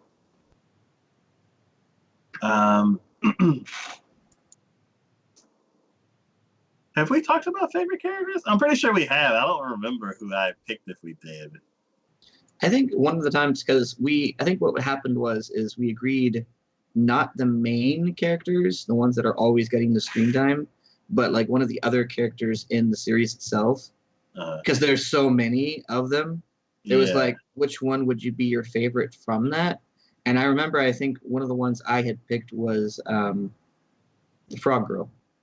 Yeah, I remember talking about her too. Yeah. She's just an amazing character all around. Yeah. But I mean, yeah, it's hard to say because again, so many different characters. Each one has had their good and bad sides. Each one, we're on season 4. With how many? 66, 67 episodes, something like that. Yeah. When you get that many episodes and it's a character developed type show like this one is, you've seen growth through all of them. Yes. So in order to narrow down one and go, this is my favorite character, that's hard. Yeah. Because I mean, if you said something like the Fire and Ice dude, because he had such a dramatic turn and did so many great things throughout the series, you'd feel like you'd be doing a disservice to the main character because he himself has had such great growth and such dramatic turns, and you'd almost be doing a disservice, a disjustice to the fact of like that one episode where he was doing with the where he saved the kid. Yeah. Like if you can't point that out, that was an amazing episode. Mm-hmm. Where like I even watched reactors react to that, and I could see like people were either in tears, they were like jumping up in joy of when he saved him. I mean, it was such a moment. It just grabbed you because here it is, a kid who has always wanted to be a hero, being a hero. Mm-hmm. But again, like all the other characters, you can't discontinue them too. Even Bakugo, like he had such amazing turnaround on him. That one of the last episodes from season 3 where him and Deku had a fight out with each other, and you're just like, you feel for him. Like out of everything, he was kind of just like the kind of the a-hole of the group because he was constantly picking on Deku or whatever from the very beginning. But at that moment, you see why. You see what his motivations are, and you're like, you guys are similar. In fact, you guys are almost like identical to each other. Yeah. And it's like, oh, I get it now. Like, opposites attract. And, when you have two characters who are very similar to each other, they're going to butt heads a lot, which is what happened, Yeah. So. Yeah, it's like Naruto, Sasuke, Goku, Vegeta. Yeah. It's like two sides of the same coin. Mm-hmm. So, I mean, in general, I'm like, there's so many pluses. There's so many good ways. And the production team, this one, you hand it to them for doing such a good job in animating it because everything's beautiful. All the fight scenes, even as far back as, their Olympic Games to the fight with what's his face, the ninja dude that was the hero killer Stain. Like yeah. that whole sequence of things was just phenomenal. It was great. It was animated greatly. But you have to give it to the manga author, because they're getting this directly from that. And the amount of story and the amount of detail that he's putting into it is just stunning. It's mind-boggling. Mm-hmm. So yeah, I would say right now we've kind of finished that huge arc, and I would say that currently they're like prepping for the next arc. We don't know exactly what's going to happen or what the stakes will be, but you can see that there's a new enemy brewing. Yeah, they're not united right now, no. but something will happen. Whether there's a big falling out and there stays 3 factions, because that would kind of suck for the heroes if there's 3 factions, like 2 bad factions. Mm-hmm. Or if they unite. Something else bad can come from that too. So I'm very curious to see like what's going to be brewing for the next over this next season. Yeah, yeah. for sure. This question doesn't really apply, but does it need ketchup? Nah. It's nice. They just need to hurry up and give us some more episodes. That's the only ketchup. We just need seconds. Mm-hmm. And any standout moments so far? Getting to see a new quirk demonstrated. That was yeah. Oh, and the villains? Yeah. Oh yeah, that dude who totally just killed one of the main bad guys people. Yeah. I mean, to be fair, he was probably the weaker out of the bunch, but yeah, I wonder if any like someone's like, I like him as my favorite in the beginning of the season, like poof, like I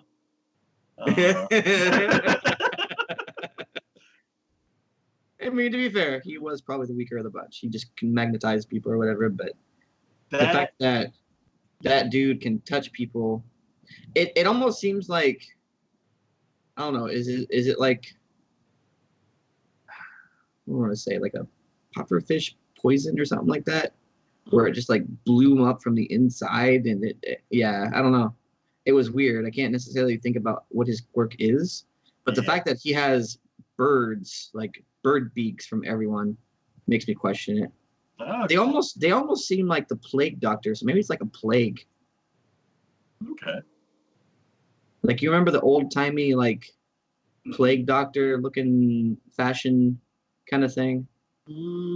Not exactly, but I can see what you mean. Because all of them had that like weird mask that almost looks like a bird beak, and it was stylized in that regards. I don't know. Okay. Either way. Yeah, I mean, as far as stand-up moments go, that's probably my stand-up moment there too, because it was such a turn. Yeah, it was like, first episode was great. We're like, there's new villains. You're like, oh, okay, y'all are starting already. Episode 2. Okay. Well, come to think of it, have we actually seen someone die in this anime before? Actually, I don't think so. No. Because Izuka, what's the because even Moonfish and Muscular Man, they didn't die. Yeah, the dude his brother's legs got messed up. Oh yeah. Yeah, and he didn't die, and then when they went to get Stain, nobody died. Mm-hmm. I think this might be the first like actual death. See, I mean, they alluded to something sometimes, but you never actually saw it happen. This is like the first time I think that you actually saw it happen. That's interesting. Huh. stakes have been raised. Now I'm worried. um, but yeah, that is my number one of the season. So let's go to the next show. Next show we're gonna be talking about is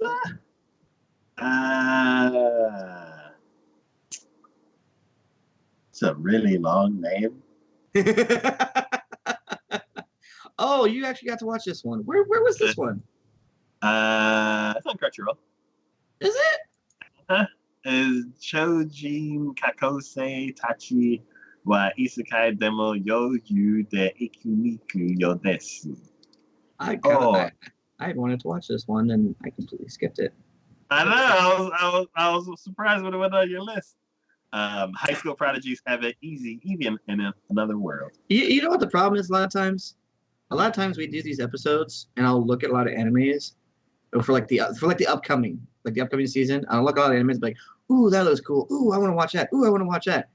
And then like I'll go through Crunchyroll's like up and coming episodes, and sometimes the art's different, or it's just been such a long time from between when we did that episode, I completely forget about it. Yeah. And half the time I'm like looking through the list going, I know I had more that I wanted to see. And then I just think about it and I'm like, is it just because it's on a different site? Maybe. I don't know. So yeah, I usually I do a shotgun approach. I'm like, all right. Oh, High Dive is finally on the Roku. Yay! Now I don't have to watch it through the streaming computer onto the oh, I'm so happy. But yeah, so I was like, I go to High Dive. I'm like, all right, what have y'all anchored down? And I'm like, don't care. Ooh, what's that? Okay, watch it. I'm like, watch this. Like, ooh, this is good. And then go to Funimation. I'm like, all right, what y'all got? I'm like, half of the stuff I've seen on Crunchyroll. Okay. Oh, okay. Watch this. Watch that. Watch that. And then I go to Crunchyroll, and I'm like, all right, let's go to. Y'all got like 40. Let's go down. And then slow down, you young whippersnappers. So, I can only watch so many. Yeah, that's why I end up with like around 15 to 20 on these episodes. But yeah. So this one is interesting. How many episodes I watched? One. And it was a very nice and concise episode. Out of a lot of the shows that I watched, I can tell, there's something that I'm noticing about these shows. This show is a modern anime. They have storytelling skill. They're very efficient. And they know how to get from A to B and button up a nice, tight episode. Okay. So it's just a good quality episode, is what you're saying. Very, very good quality. There's other shows that I've watched this season, which are good stories, but they're not told like a good modern anime. Like, when this show was over, I was like, wait, what? Okay, let me think about everything that happened. And then it's like, this happened, and this happened, and this happened, and this so happened. It's one of those where when the show ends each week, you're like, wait, it's over already? Yeah. We just started. Yeah. Okay. That to me is a good quality, and that shows a good quality anime. That to me, when you get so engrossed and so focused in on it, and you're like, oh, what's going on? And then they're like, and I'm like, wait, seriously? Was that 21 minutes? What do we do? Yeah, that to me is a good quality anime. Yeah, so I definitely, this is up your alley. Okay, I am putting it on the list. Have it saved to my queue. Yeah. So do I like this story so far? Absolutely. Well, yes. I'm just impressed by like how well done this show is. Mm-hmm. So I have a few different, like, not complaints, but a few things that I wish were done better. So basically, it is they do the introduction montage, where they hop from one character to the next. They hop all over the world because the characters from all different parts of the world. And I feel like I was watching a kid show at the beginning. And they're like, because they're like, this girl is a scientist and she's the best scientist in the world. And then she show her doing some couple things. And they're like, all right, this is the doctor. And he's like pulling bullets out of a person. And they're like, oh. They're like, and he's the best doctor in the world. And then they move over to the politician and he's like, yes, let's make this agreement and let's make that agreement. And he's the best politician in the world. I'm like, what am I? Who wrote this? The best writer in the world. So, and then they're like, and then one day they were all on the same plane. And I'm like, why? And then it cuts to like, because it was the world's greatest plane. Flown by the best pilot in the world. And so it cuts to the other world. And then the plane's like smoking and falling from the sky. And I'm like, that's not good. And then you wake up through the politician's eyes and he's interacting with this elven woman. Mm-hmm. They have this situation and somebody walks in. Situation? Yeah. I like how you're being vague about that. They have this situation. And yeah, then this like maybe horse lady? I don't know. She has ears like a cat but a tail like a horse. I don't know. Whatever. Bioma. They call them biomas. They're like, we're Bioma and you're Hyoma. I'm like, Hyoma like human? What's a buman? So okay. I'm like, okay, anyway, that doesn't matter. So they basically I think the main character is going to be the politician. One, because he's in the front of the picture, and then two, because you spend the most time in the episode through his eyes. Mm-hmm. So, and because he's a politician, he's kind of like the leader. He delegates and directs people to do things. So basically, he's being a politician. Yeah. So this is most likely he's going to be the main character. He basically this figures out what happened. They're like, we were on the plane, but now I'm here, and then there's this elf girl, then there's this horse woman, and I need to figure out what's going on. And he's like, hey, take us to the he's like, we were in a plane, and they're like, oh, that thing that was on fire? And they're like, yes, take me there. And he goes there, and it's it's bad. Like, how did y'all get out of that thing? Who peeled y'all out of that wreckage? Are y'all sure y'all are all in one piece? Like, it didn't look like anybody survived that. So, yeah. So then he goes back, and then by the time he comes back, everybody's awake, and each of the characters start interacting with the different villages and stuff like that, and each character kind of demonstrates their part of the story a little bit. Like one person was like, oh, well, where we crashed, the scientist girl, which is in the corner, right next to him. She has what is that term? MacGuffin. She has the MacGuffin backpack, which I hate because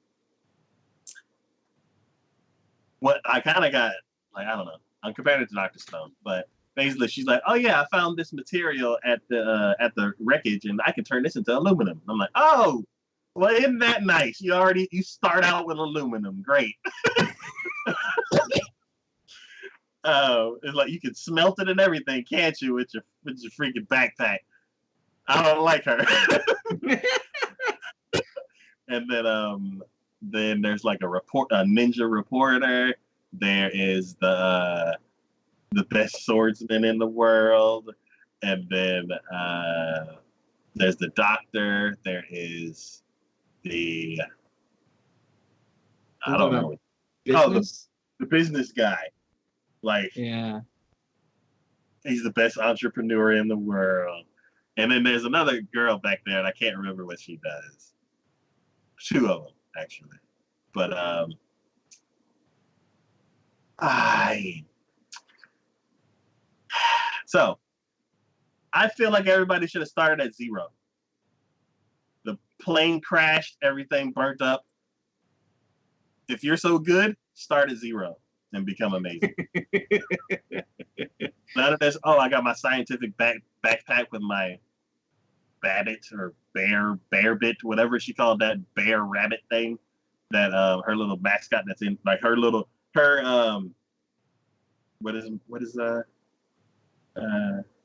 what is Iron Man's her Jarvis. She basically has a Jarvis in her backpack. And I'm like, that's cheating. I don't like her. Everybody else is basically started from 0, so I'm okay with that. And then my thing is I'm very intrigued to find out one where everybody actually starts because they cheated with the girl, and then how quickly they get to become dominating the world.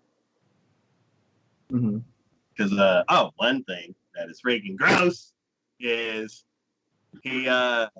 everybody's all like, the kids are like, why do we always gotta eat potatoes? Like the little kids in the village, like, I don't want to eat potatoes. And he's like, hey, I made some cool stuff. Here, put this on your potato. And it's like this creamy sauce or whatever. And he like puts it all over the potato. And I'm like, oh, y'all made some cheese. That's cool. And then she's like, oh, it's like describing not cheese. I'm like, ranch? Ranch on a potato is weird. And they're like, yeah, it's called mayonnaise. I'm like, ew, mayonnaise? Mayonnaise on a potato? Well, I mean, to be fair, if you were to have, just to be fair, if you were to have French fries and you had fry sauce is 1 part ketchup, 1 part mayonnaise. That's French fries and that's ketchup too. But there's still a potato. Okay. As it's a very far reach, but everybody was all like, oh, mayonnaise. I'm like, ew. I mean, if you never had mayonnaise before, I mean, do you remember the first time you had mayonnaise? I was just thrown completely off. I get it. But and I'm like, what ingredients did they have? I'm like, they showed chickens before, so I'm like, I guess that's okay because they probably only had chickens on. They only probably had eggs. And what can you make out of eggs? Mayonnaise. Sure. But I'm like, they could have like wrote in something better than mayonnaise. So that's, we're complaining about spices, or we're complaining about a girl with a backpack and cheating. But like, we're okay if they have spices that they shouldn't have, just because we don't want to use just mayonnaise. I know. So, like you're saying, that truly that backpack's cheating. And after like 5 minutes or so, I thought about it, and I was like, yeah, mayonnaise is probably the easiest thing that they can do. So they started off on a bad foot, and I'm like, why are y'all cheating? And then they like underwhelmed me, and I'm like, you gonna give her a Jarvis, and then you're gonna do mayonnaise with it? Well, eggs. It's all like, that is what I want the show to do more. Make me think like what resources they have and what other stuff they can do. So I want the show to lean more towards that and less towards giving everybody Jarvis, because if they go mayonnaise, then I'm like, okay, I love the show. If they go Jarvis, then I'm like, they're cheating, and I don't care. So I'm very much on the fence. This show is very on the fence between mayonnaise and Jarvis. Mayonnaise, Jarvis, mayonnaise, Jarvis. So yeah, it's expertly executed. So this show just flies by, and there's so much stuff happening. It's very good. So yeah, this is one show that, if out of a lot of the other shows, this is high on the list. And I recommend it for you too, because Oh, for sure, it's gonna happen now. So the next show I'm going to be talking about. Actually, let me make sure I go through everything. So that was the story. Out of the characters, I do like the elf girl, and I like. Well, I don't know. I don't know if I like the politician. He's like, things are too easy for him right now. Mm-hmm. But and I don't know any of the other characters like long enough. Like the swordsman, the girl, she's okay because she's tough. So I'm like, yeah, but I don't know anything else. So I would say the elf girl that was taking care of them after they crashed is my favorite character so far.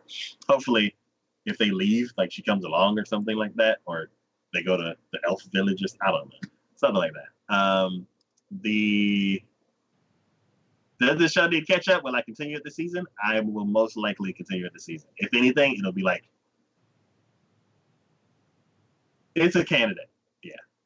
Okay. And, yeah, and that's a little surprising considering it is a fantasy isekai, and that's normally not your wheelhouse. And it's like that whole line between Jarvis and Mayonnaise. It's like the show's so well executed that I'm like, all right, which one y'all gonna pick? I'm like, pick Mayonnaise. Okay, and I'm waiting to see which one they pick. Mm-hmm. So yeah, the any standout moments? A lot of the stuff, like the whole, and she's the best swordsman in the world. Like that was like, what's the show gonna be? But then I don't know. Characters like the characters that are not the prodigy are that I've met so far, they work, and the show's executed so well that I'm like, the whole show is just. So now that you told me it was there, I kind of had it playing a little bit in the background while we were discussing it, and yeah, I would say standout moment for me is the elf girl feeding him.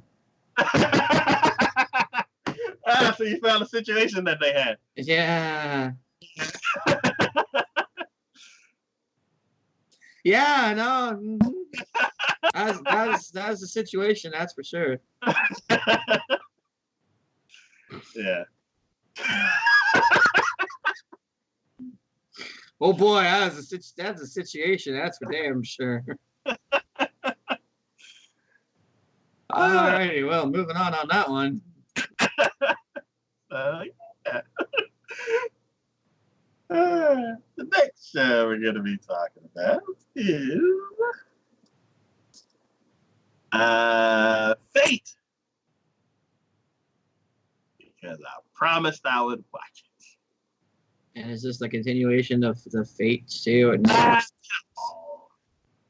Huh? Yeah, I don't know what it is. I'm so far like off the path that I'm like, I don't know what is Fate. So there was something that I had. Oh, hey, how long is this camera set up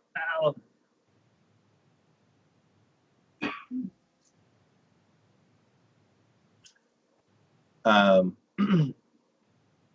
Unlimited Blade Works route. We watched Dean Animation's version of Fate. Then I watched a bunch of the UFO Tables Fate, which is Fate Zero, Fate Unlimited Blade Works, Fate Unlimited Blade Works, which kind of redid the Dean one. And then Fate Apocrypha was like off over here, and then Fate Heaven's Feel is off over there. This one.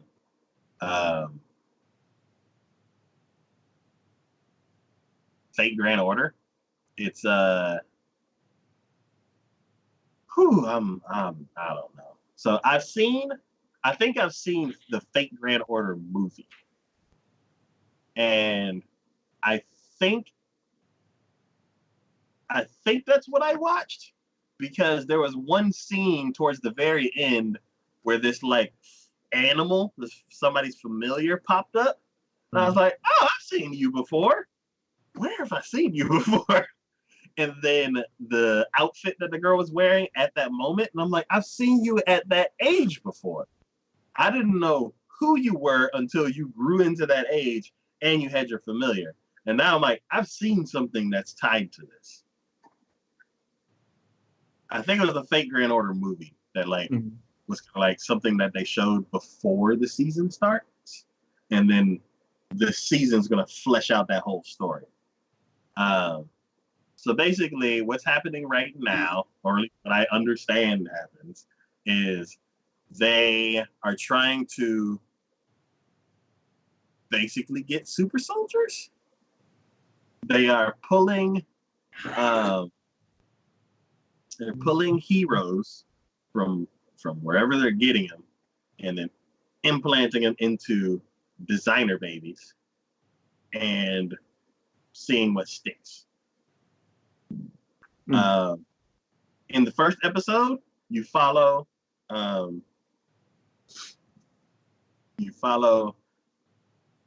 this one scientist and the one patient, and they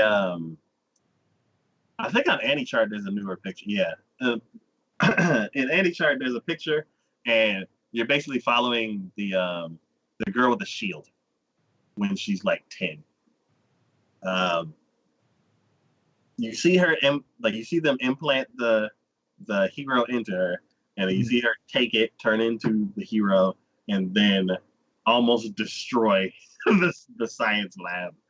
But then somebody has control over her and they put her to sleep.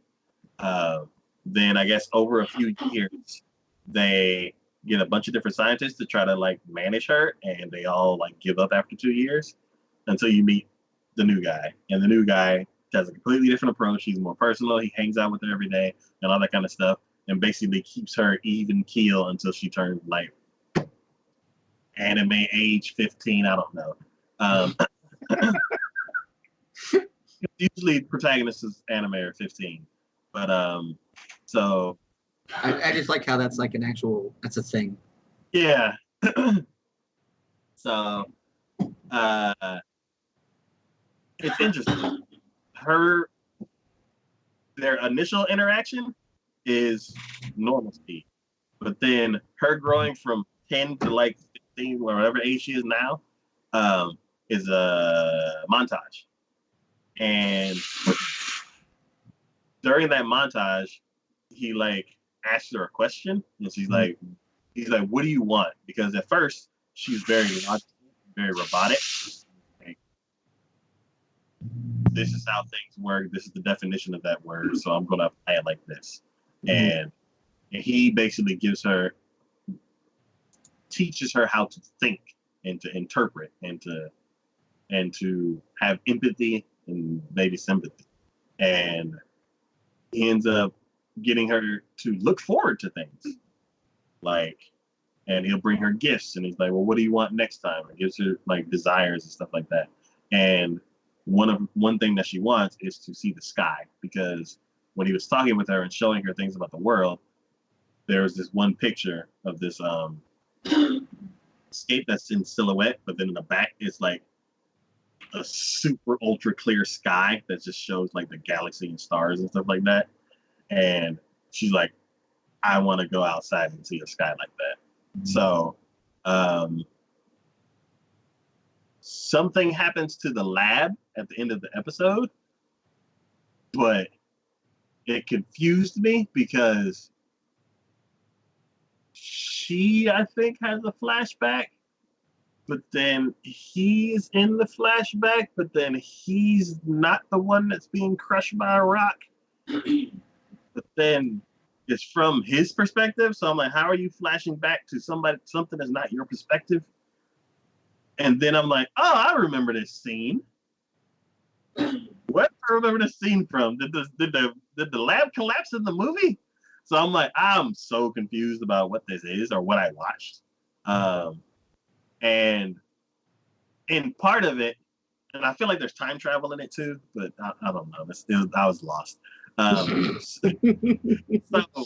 one thing, and I was right, they showed Saber, but for like a second.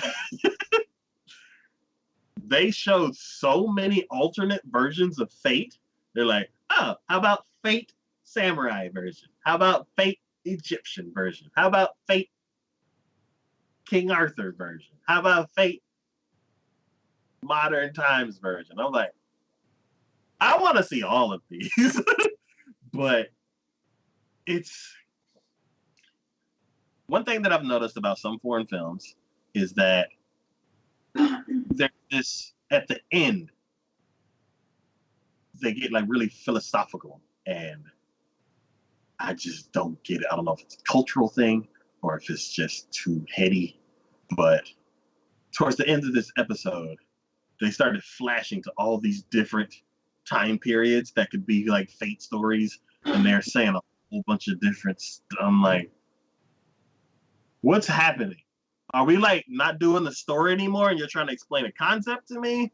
Or is she doing something? Or are we traveling time? Or are you doing a recap of what's gonna happen? What is all of this? And this is episode 0. So I don't know where this even up to the story. Is this like the preamble and then we're gonna start like back when she's 10? Or so basically it's doing one of those anime little trope things of being like, we're gonna either drop you in a situation or and backtrack later on, or we're just gonna drop you in a situation and you're just gonna have to roll with the punches and figure out what's going on as we go. Yeah, because like let's say Fate Zero. Fate Zero had a 45-minute or at least an hour-long episode 0. They're like, all right, you've seen Unlimited Blade Works, but this isn't that. We're going to talk about stuff that happened before. And before we can start, you need to know some stuff. And basically, one of the main guys just talked for 45 minutes. And he's explaining everything that was happening. It probably wasn't that long, but he's just the episode 0 was like a 45-minute preamble, and you're like, okay, now I'm ready. And then it starts. I don't know what this was. Like, it started with a nice little story of her growing up to where she was, to where I remember her. And then it talked about a whole bunch of other weird stuff that I can't follow because I've watched like 20 shows within the course of like 3 days. And it wasn't. Man, Fate can be hard to follow. And I don't know what they're doing with Grand Order. I don't know what Grand Order is, but I want to watch it because I haven't seen Gilgamesh yet, and the fighting in this show when she first like showed her heroic powers was awesome. So I'm ready for somewhere in crazy. I'm ready for the crazy fights that Fate brings, and this is probably up there on my list, especially because they finally put it on a service we can watch it on. So, yeah, I'm ready to watch it.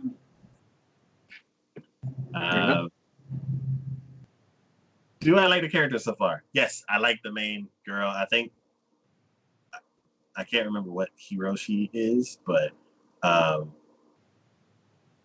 like her. Yeah, I like her because she seems like she's gonna be the main character.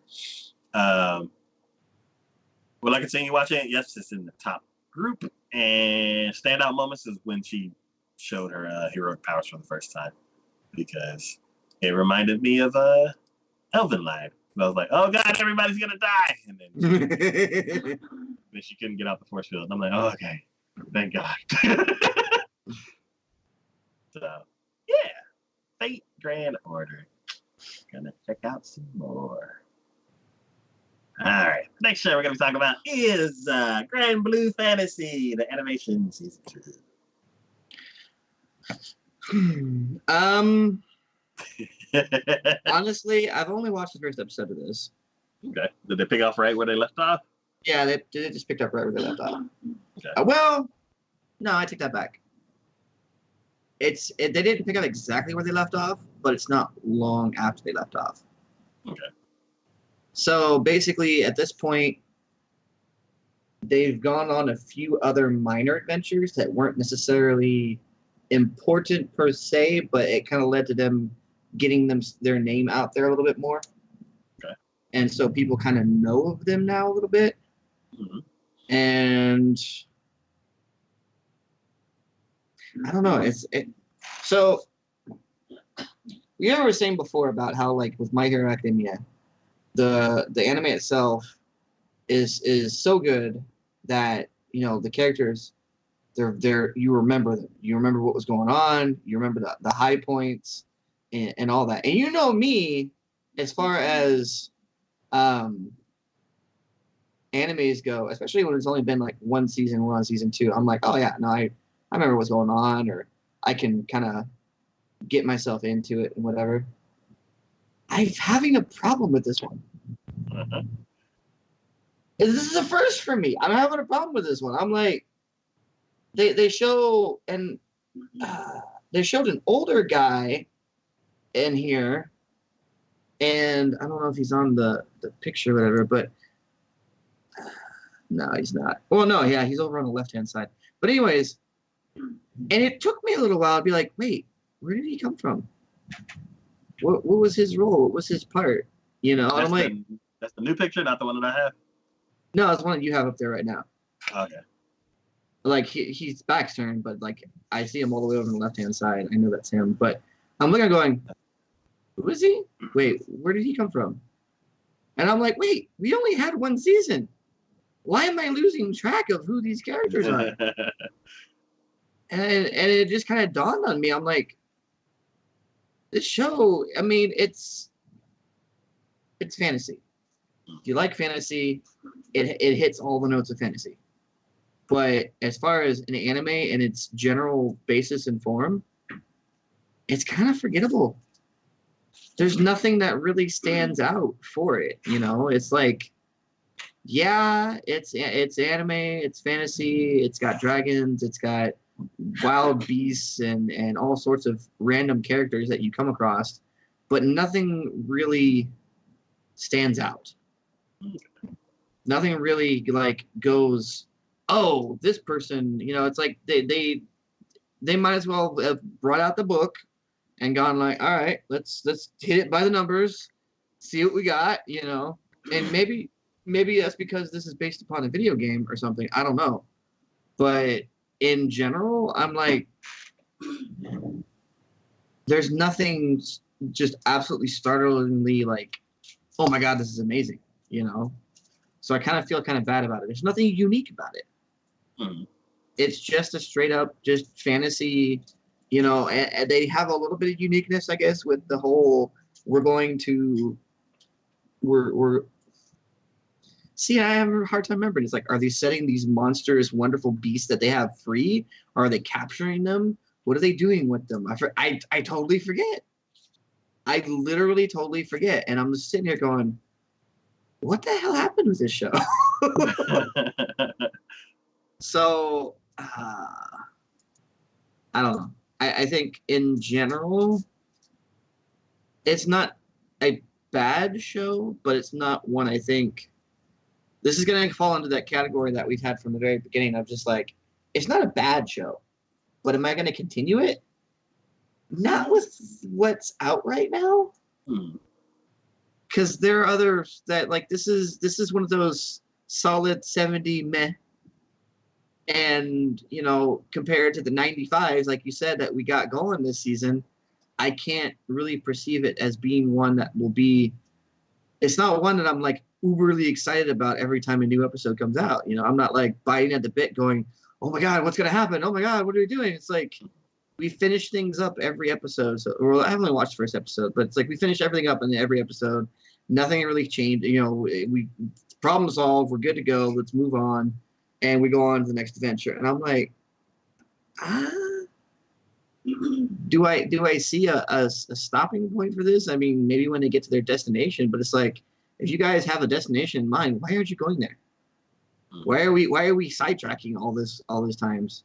Maybe that was explained in the first season, but God, I forget what the hell happened in the first season.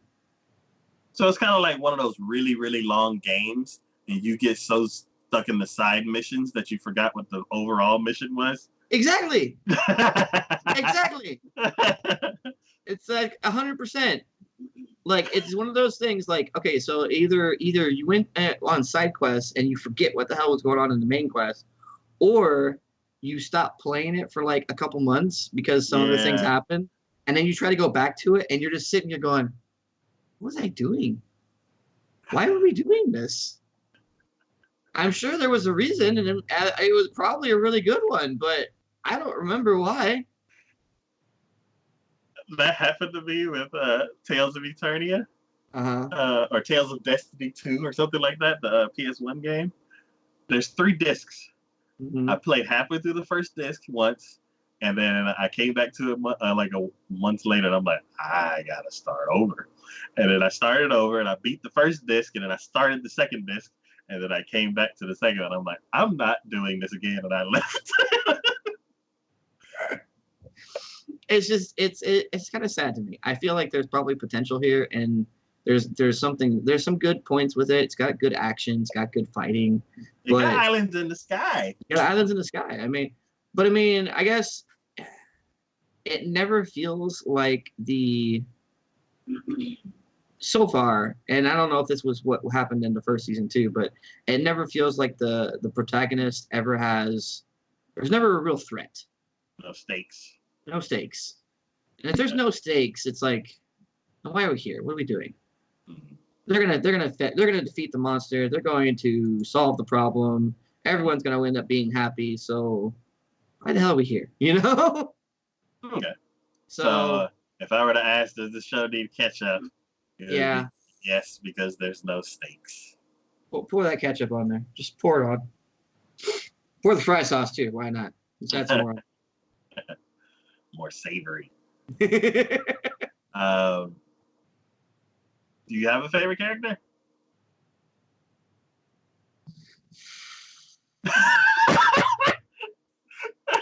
Poor guys. Honestly, they're all too generic. I like the female warrior because I only saw her in one episode. She was cool. Yeah, from the first season. Yep. I'm just like, God, I hate to put something down like that. I really do, but I don't know. I blame Demon Slayer. I really do. For Demon Slayer from last season, just set the bar. Yeah, so high up there. There's so high up there that now when I get to things like this, I'm just like, man, I watched this. Like I watched the first season of this. Was I that bored? They're like, well, did it suck? I'm like, I don't remember it sucking, but now I'm questioning things. Wow. So, yeah, like I said, it's just I expect. I guess the bar has just been raised as of late, and I expect something a little bit more, a little more to it, a little more meat on its bones, a little more, a little more spice to let me know that, hey, this is different. We're gonna come at you from left field, and you're not even gonna expect it, kind of thing. And they're like, oh, holy crap! I never even thought that was gonna happen. And here we're just like, it's a fantasy game, and we're going on adventures, yay! And I'm like. It's like when you have steak and potatoes for every night, and then all of a sudden they're like, and now we're gonna do meatloaf, and you're like, I mean, it's not bad, but we were having such better stuff. So no, yeah. Anyways, so no standout moments. No, honestly, no. They didn't even kind of put any. They didn't have any eventful thing that happened in episode 1 to be like, oh, remember this? It's crazy, and then it's over. Like, come back, please. No. No. Like, hey, welcome back. You hungry? You gotta come sit right here. It's like the first episode goes, hey, here's the character that gave you missions before. They have another mission for you. They say it's easy. And even the guys in the freaking anime are like, I hate it when you say it's easy because it's never easy. She's like, no, it's fine. It's easy. Don't worry about it. It's easy. I just need you to go investigate this weird noise coming from this one island. all right, we'll go investigate. And then I go in there, and everyone's like, I don't know what it is, but there's this strange noise that keeps happening, and it's really disturbing. It's causing our livestock to kind of freak out, and they're acting normal, and da da da da. And they're like, well, we'll go investigate. Let's see what happens. And they go down, or they see like there's apparently these giant cracks in the island or whatever. Like it's still together, but there's like you'd swear someone took a giant knife, and the island just went, in certain areas. Okay. And there's this kid going, I want to be a skyfarer, and apparently he lost his sword down part of the ravine. It was like stuck in the wall or something. And he was trying to get it, and the main character here is like, don't worry, I'll get it for you. And he does, and then he sees a girl at the bottom of like because he's like, I wonder how deep this is, and he accidentally drops his light, and then he sees that it actually, like, it wasn't as deep as he thought it was, and then he sees like the outline of a figure, and ends up being a girl that had been doing some sort of martial arts training and had heard about the stories of, some weird creature, something happening, and decided to try to investigate, and then ended up slipping and falling, and was down in the ravine. And they go down in the ravine to investigate, and it ends up being one of the sacred beasts that they were trying to, again, I don't know if they're protecting it, if they're stealing it, or I don't know what they're doing with it. But anyways, then the bad guys apparently were doing experiments on this secret beast, and nobody knew about it. They're like, haha, we were doing secret experiments on this island. And they're like, now that you're here, we're going to let the beast go wild, and you're going to have to deal with it. And they deal with it. And they steal the beast, and then they go back and they get paid. That's episode 1. Yay! Yay!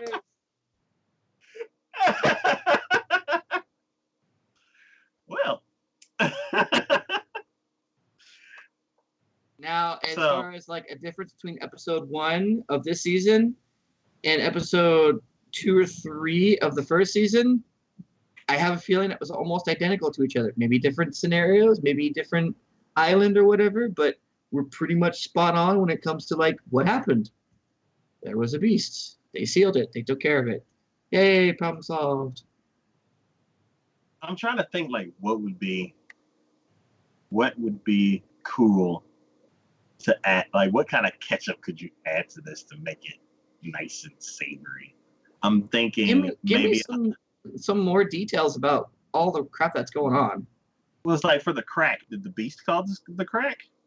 No one knows. No one Yeah, says. so it's like give a hint on what caused the crack, because then you're like, oh, it's this thing, and then don't conclude that, and then find the beast. Ooh. Even just doing that, then they're like, oh, okay, well, they solved it, but then y'all didn't figure out what happened with this other thing. And then, like, the next time they solve another thing, they find another clue. And then, like, at the end of the series, like, you fight the thing that's scratching all the islands or whatever. Like, yeah, I feel like there needs to be, like, because the empire that they're fighting against, almost, it really does seem very kiddie-ish, cartoonish kind of thing. okay. They're like, it's the stereotypical villain. They're like, we're going to leave this monster here to take care of you, even though we have people in an army who could probably try to fight you at the same time to really harass you and make sure that you're not going to win this battle. But we're going to go flee. Yeah, so you die and we're going to go. Bye. And I'm like, okay. Y'all want to stick around and watch something or do something? No? Okay, well, bye. Okay. The whole thing is about these beasts, and they finish it. It's like, I haven't seen, I think the end of the first season had them at a water town or a water island that was primarily populated with water or whatever, and there was this giant squid monster thing that they had to defeat, and that took like 2 or 3 episodes. Okay. But that was it. And I think that's kind of where they finished it off. So it's like we finished it off there, and now we're like, okay, now we just have a single one that we're just fighting against, and we finish it up in one episode. Okay, cool. You know, so I'm like, come on. Okay. Yeah, one day I'll get back to this. Because it's Islands in the Sky. I like shows with that. Yeah. The next show we're going to be talking about is Hatage Kemono Michi. Wrestler in another God. Why did you watch this one? Because it's a wrestler in another world. Why did you watch this one? So, watch one episode. Did you regret watching that one? I actually like it. The premise of it, I'm like, really? If it was regular fantasy, I'd be like, pass. But they're like, hey, we threw a wrestler in there. And I'm like, what in the world is he going to do? Open up a pet shop, apparently. Yeah, so we basically explained the first episode, like the last episode. Yeah. He's a pro wrestler. He's about to do his championship match. And after the match, he's going to retire and open up a pet shop. He's wrestling, and then he climbs up on the ropes, and he's about to do some move, and he like jumps up in the air with his pet dog that's also the mascot with him. They both jump in the air, and they're like, oh no, he's going for the move. And then they both just like disintegrate and vanish. And then the whole arena's just quiet. And like, this part, people were like, in my head, I'm like, people were like, is this part of the show? But they just cut away. They cut away to a summoning ceremony. And they missed an opportunity because this lady's like, oh, power above whatever, bring us a warrior. And I'm like, he's jumping to like slam on somebody. So I'm like, is he about to just crush her? Like, it would be the kind of stereotypical, like, oh, I fell over. And they're all tangled together. But I'm like, no, it's just this petite little princess and then this like giant 200-pound wrestler about to like body slam somebody. So I'm like, that would have been funny. And he just appears standing up. And I'm like, boo. Boo. Strike one. You missed the opportunity. So then he's like confused and he's like, what in the world happened? And then they're like, oh, warrior, I've summoned you so you can kill the animals that are attacking us. And he's like, what? Kill animals? How dare you? And he like runs around the princess and like locks his fingers around her. And then she's like, oh no, not like this when everybody's looking. And he's like, suplex, kaboosh! And I'm like, oh God.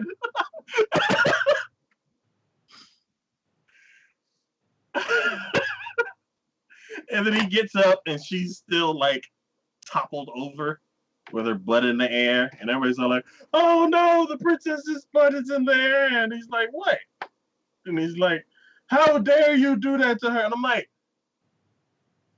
where's the king that's like, kill him because he like offended the kingdom? They're all like, oh no, her butt's all in the air. We gotta help her. And I'm like, y'all really don't care about this princess, do y'all? I'm like, so this is like the Beast anime all over, where there's no laws. I mean, he just does what he does, and we just have to deal with it. I feel like everybody just lax. They're like, oh, that's embarrassing for her. Why did you do that? I'm like, I'm offended. I'm like, hey, she's not a wrestler. She doesn't know how to protect herself when you're doing that move. You could have broke her neck, dude. So yeah. I'm mad at him. Yeah, I'm like, I'm mad at him. Everybody's all like, oh, that's a shame. Somebody should cover up her butt. And I'm like, and he's like, oh, and he takes off his cape and like covers her up. And they're like, ah! And he runs off. And I'm like, He's running away. He's like, y'all said to cover her butt. And I'm like, this is going to be weird. Let's go. So he ends up going in town in his wrestler outfit, which is basically what he's wearing in the picture, except a animal mask on. And everybody's all like, it's a pervert. He's walking around in his underwear. And everybody's all like freaking out. And he's like, hey, can I ask you a question? And they're like, and they like run off. And I'm like, He wanted to ask you. Okay. I'm like, when is he gonna like put two and two together that he's like scaring people? And he's like, oh, you're not supposed to ask people questions with your mask on. He like goes in the alley and like takes off his mask. So now he's only wearing underwear and boots.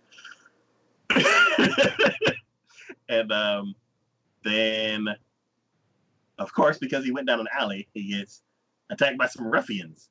And these ruffians just happen to be a girl with cat ears and a tail and a wolf man. Like, for reals wolf man, like mostly wolf. And he looks at her and he's like, ooh, a cat woman. And then what was it? Then he sees the guy and he's like, oh, a doggy. Like so then their brother and sister and the cat girl and the guy, and he's like, and he goes after the guy, the wrestler, and the wrestler like pulls this like switcheroo move on him. Mm-hmm. And like he lunges, but then the guy leans back and like grabs him and flips him over. So basically he's like just on top of this guy. And then the guy's confused, of course, because he's just pouncing and winning. And then he's like, what are you doing? And then the guy's like, oh, I'm going to find it. And he's like trying to find that spot where you scratch a dog and they like just start tapping their leg. So he's like, I'm like, what is he? Is he trying to? And the dude's like, oh! I'm like, oh! Okay, I'm don't do that again. And then she's like, brother, what is he doing to you? And he's just stuck in this pose. And I'm like, and he's like, now it's your turn. He like looks towards it. I'm like, you better not touch her. So then he's like, oh, them ears, and like goes after her. And then behind him in the alley, this guy like goes out this door and he's like, I'm selling you into slavery. And it's this other like animal woman. And she's like, no. He's like, I gotta take you over to this place. And she's like, what? Well, actually, if you take me there, like they're rich, so they might be able to feed me. She's like, I guess. I'm like, what kind of prisoner is she? I'm like, what kind of imprisoning guy is he to where he's like, you're going with me. And she's like, yeah, that sounds good. Like I'm like, what kind of situation is this? So that gets his attention. And then he's like, how dare you rope up this fine young animal woman. And he like goes and grabs the guy, suplex kapoosh. And then she's like, you shouldn't have done that. So then they're like, he's like, come on, you come with me. And they run off. And then he's like, I've saved you. And she's like, well, so what had happened was I borrowed money from him so I could start a business. And then my business fell through. And I told him that if I couldn't make money, then he could sell me into slavery. And I'm like, what? What kind of world is this? Okay.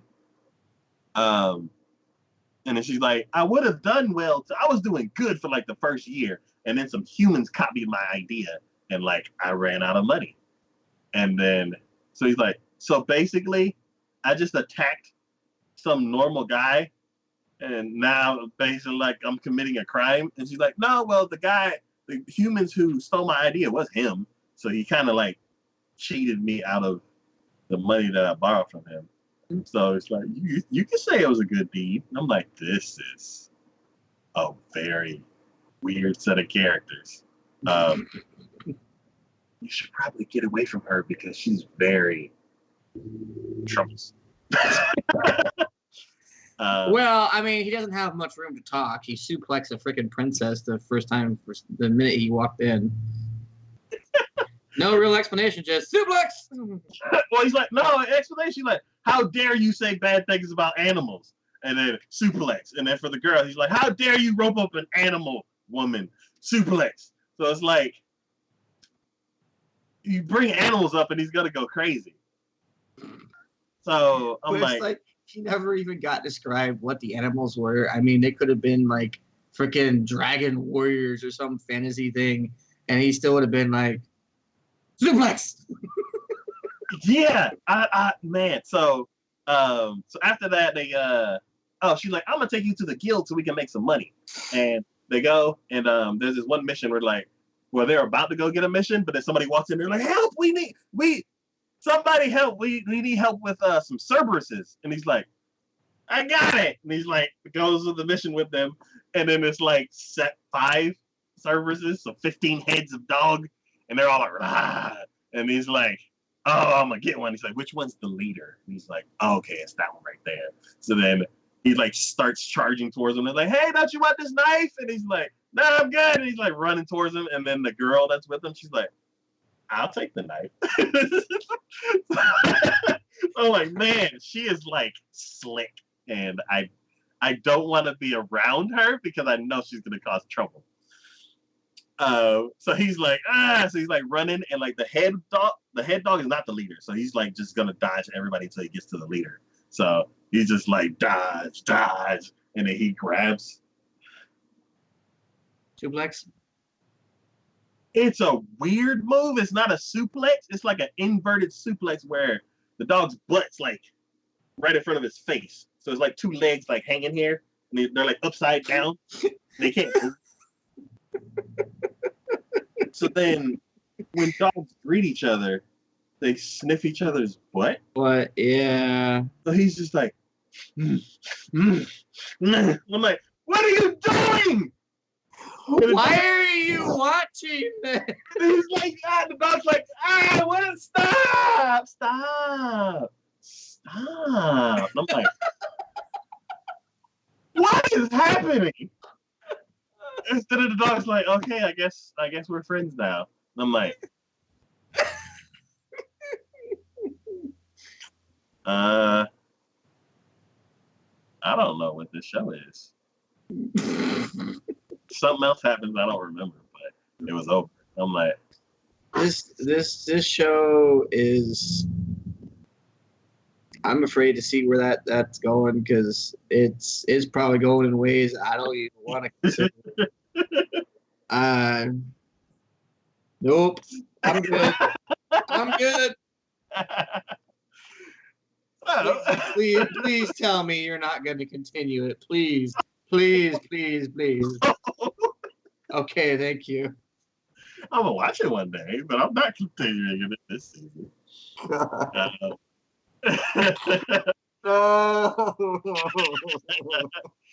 So, oh god, characters do I like so far? Wrestler? No. Oh. The 2 well, there's 3 girls. There's the princess, because like all she was like, welcome, warrior. Could you please kill animals for me? Head like just body slam. And then she basically, that's the last you saw of the princess was her butt in the air with his cape over her butt, and that's it. So I'm like, what did you do to this poor girl? She just ran off. Did anybody help her? I'm like, is she unconscious? She's probably unconscious. Y'all should probably help her. Then the girl whose brother got molested by this big burly man. It's so bad. And then the slick girl. Like I don't trust her. Like your eye on her. Like She's too slick. But yeah, I probably say my favorite is the girl that's slick because I'm like I have to keep my eye on her. Like I can't like we may go off on a thing and I'm like, where's the other girl? What is she doing? What is she up to? Like I know we gotta fight this dragon, but when we get back, like what trouble is she gonna cause? Like we gotta keep tabs on her. Will I continue watching the show this season? No. Will I watch it one day? Most likely, yeah, because extreme morbid curiosity. I'm like, what do you got to do to get me to watch fantasy shows? Do something weird. Not too weird. This show's like right on this show is about to fall off the fence into weird too much. This already sounds like it's all right. Reading the synopsis for this, I already thought that. And then, are there any standout moments? Cerberus, why? Please don't. That. And then the Wolf Man, like, what did you do to him? Oh my God. But yeah.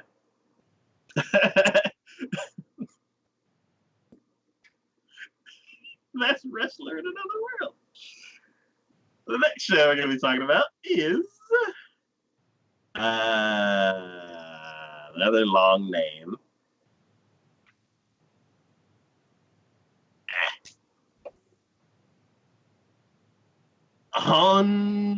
Honski no Gengokujo Shisho ni naru tame ni wa shundan o eran deiran de the E word or a sentence of a bookworm. You always gotta wonder, like, why do you gotta make something so complicated? Why do you get to? Anyways, the I just wasn't sure about this one. I really wasn't. What's your take? This is the very last show that I watched, Mm-hmm. and I wasn't sure about it either. I passed it up. This is the 20th show that I watched. I kept scrolling past. I'm like, nah. And the next time I watch shows, I'm like, nah. And then I finally got around to it, and I'm like, oh. I'm kind of glad I watched this last. But the show's actually pretty good. So, this is another In Another World type of show. Mm-hmm. The main character has been reincarnated into this sickly girl's body, which is a blue-haired girl.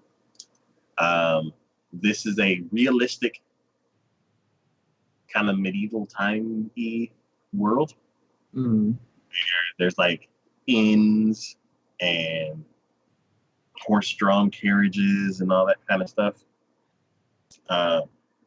Basically, in the previous world, this girl, Urano, she loved reading books. Like, in her previous life, she loved reading books.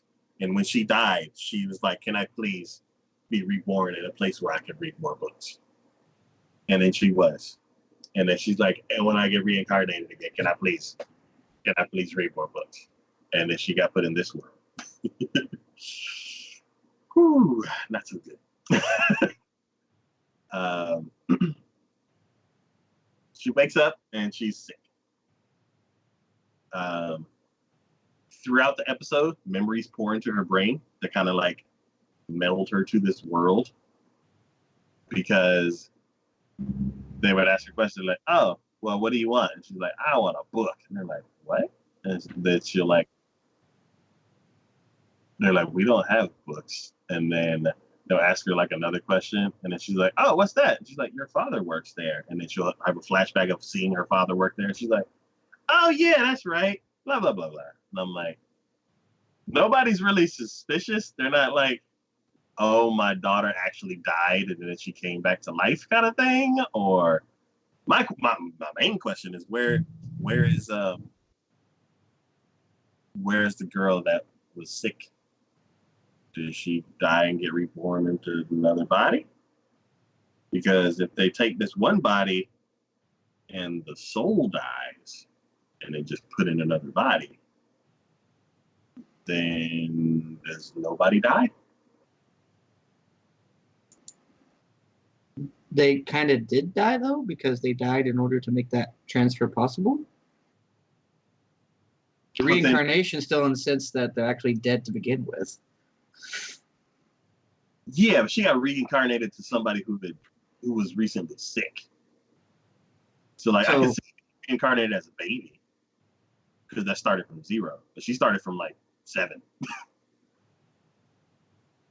I mean, without having watched it myself, the only thing I can guess is that the person who originally inhabited the body, maybe she was so sick that her soul decided to just give it up anyways, and that she just allowed herself to pass on, and then this other person took the empty vessel that was left lying there, because even though the body, or even though the soul had passed on, the body still, even in its weakened condition, was still viable. Yeah. So then I'm like, then how does that work? I'm like, you have to be like literally chopped in half, and they're like, yeah, we can't remove this one. There's nothing I can do with that, unfortunately. Yeah. Or they'd be like, you know what? 2 for 1. Here we go.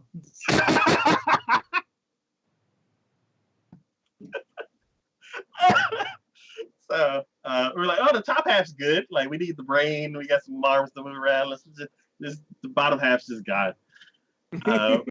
Think half glass full.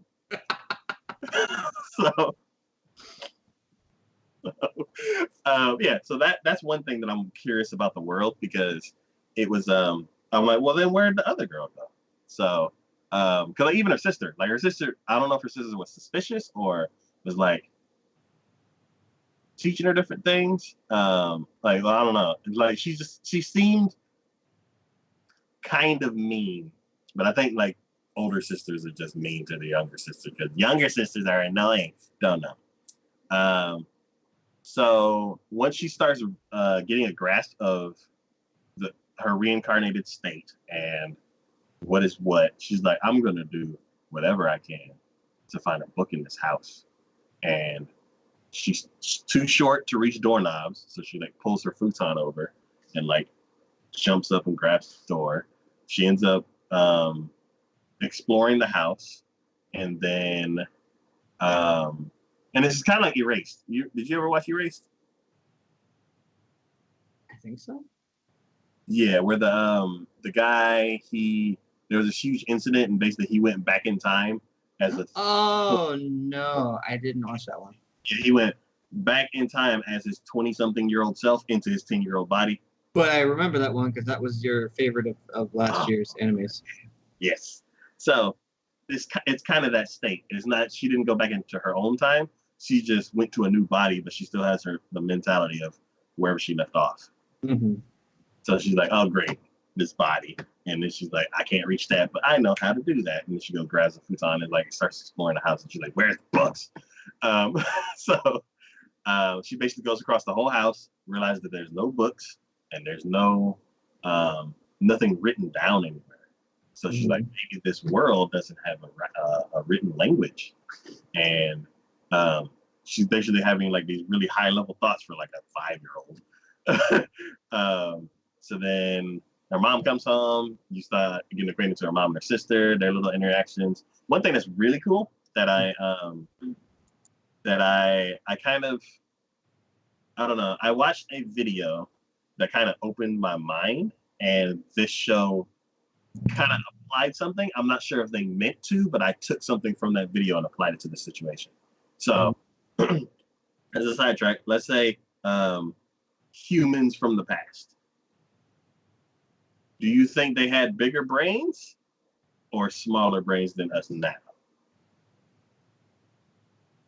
Well, I know for a fact that I know that the head was different shaped. And I want to say, depending upon how far back you go, the lobe in itself was different, and the head itself was differently shaped. I want to say it was bigger too, but I'm not 100% sure. Yes. So the video that I listened to said that it's possibly that it was bigger. And it's like one of the questions that they asked was if you took a human, if you went at a time machine and went, how far back can you bring a kid? How far can you go back to get? How far can you travel back to where if you got a kid and brought them to the future, they would basically there would be no difference.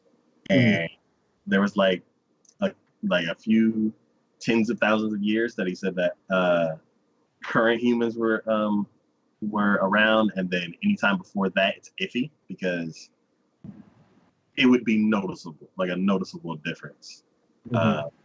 And one thing they were saying is that the size of the brains could have been bigger or smaller or about the same, because if you take a modern human, yes, we understand more knowledge, but we can't feel things from the earth. We can't track as well, or at least some of us can't. We can't sense things like hunter and gatherers did back in the day. So like if somebody handed you a stick and you had to kill an animal, some of us can be like, okay, cool. They pull out their pocket knife and cut it into a weapon and then go and attack. You hand a stick to me and I'm like, I gotta kill that thing? All right, let's go get hurt. Because I just don't have those skills. So what I took from that show is different capabilities and different types of humans and different eras. So let's say back in the day where everybody worked in the field, everybody built their own things. And then now where it's like, we know how to use cell phones, we can use a computer, we can design and we can create in different ways.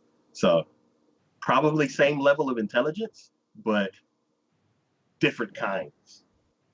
So there was this one moment between the two sisters where the reincarnated girl was looking around the house, and like she opened up a chest and there was like this doll in there, and there's like some like a scarf or some kind of clothing or some fabric or something like that, and then she's like, oh, junk or something like that, and she's going around, she's like, I want a book. She doesn't care about anything else that's in the house, and she's like, I want a book, because she's like, I just got here and I want something that I want.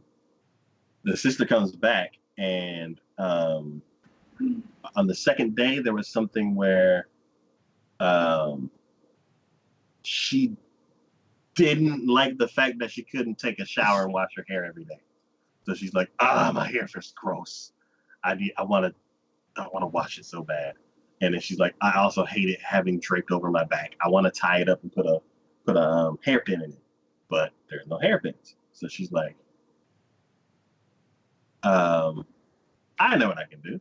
I'm gonna make a hairpin. Or is it, I saw something earlier that I can use as a hairpin. So she goes and talks to her sister, and she grabs the doll that she saw on the chest, and she's like, can I break this? And the doll's like, no. And then she's like, well, I need something that's like thin, like this leg. And she's like, okay, hold on. And she goes outside and grabs a stick, pulls out a pocket knife, and then just sharpens down something that looks just like the hairpin, which I'm like, oh, she probably made that doll. And her sister's like, can I destroy your doll so I can stick it in my hair? So I'm like, that's why she got so offended. I was like, oh, okay, that's cool. That's an interesting interaction. And then that took me back to the video where I'm like, kids nowadays, they're like, mommy, buy me toy. And they buy the toy, like, I got toy. Back in the day, kids probably made their own toys. Oh yeah, for sure. So I'm like, and then also when she asked for the like the thing, she's like, I'm trying to make a hairpin. Oh wait, you probably don't know what a hairpin is. So she like kind of talked down to her older sister, but then her sister went out and made the stick. So it's like comparing levels of intelligence. It reminded me exactly of the video. So I was like, that's a very interesting thing that I took from it that I don't really know was like. Probably not. You probably are looking a little more deeper into it than the original creator had even intended, I imagine. Yeah, so I was just like, that's cool. So that was one thing that I took from the show. That I was like, oh, I wonder if there's like deeper thought things kind of in there, or at least I'll just keep stumbling over these things.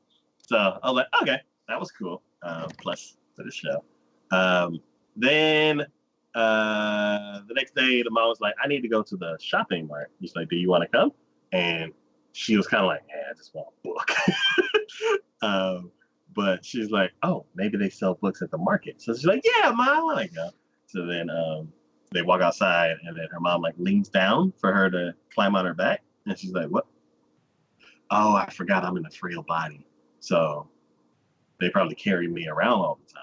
So she's like hopped on her mom's back, and she's like, oh, this is kind of fun. And they go to the market, and so they start going to different places and stuff like that. And then something happens, and the mom is like kind of discouraged because having her daughter with her is slowing her down. And she's like, you know what? Let's take a break right quick. And then she sits the daughter down, and she's like, I'm not gonna get my shopping done today with you here. And I'm like, damn, you're just gonna flat out say that to her? I'm like, Jesus, how brutal. So she's like, oh, the two shop owners that like overheard her say that, they're like, oh, that's fine. Let her stay with us. We'll keep her in the back, and nobody will kidnap her. I'm like, I was thinking that these times are more dangerous, so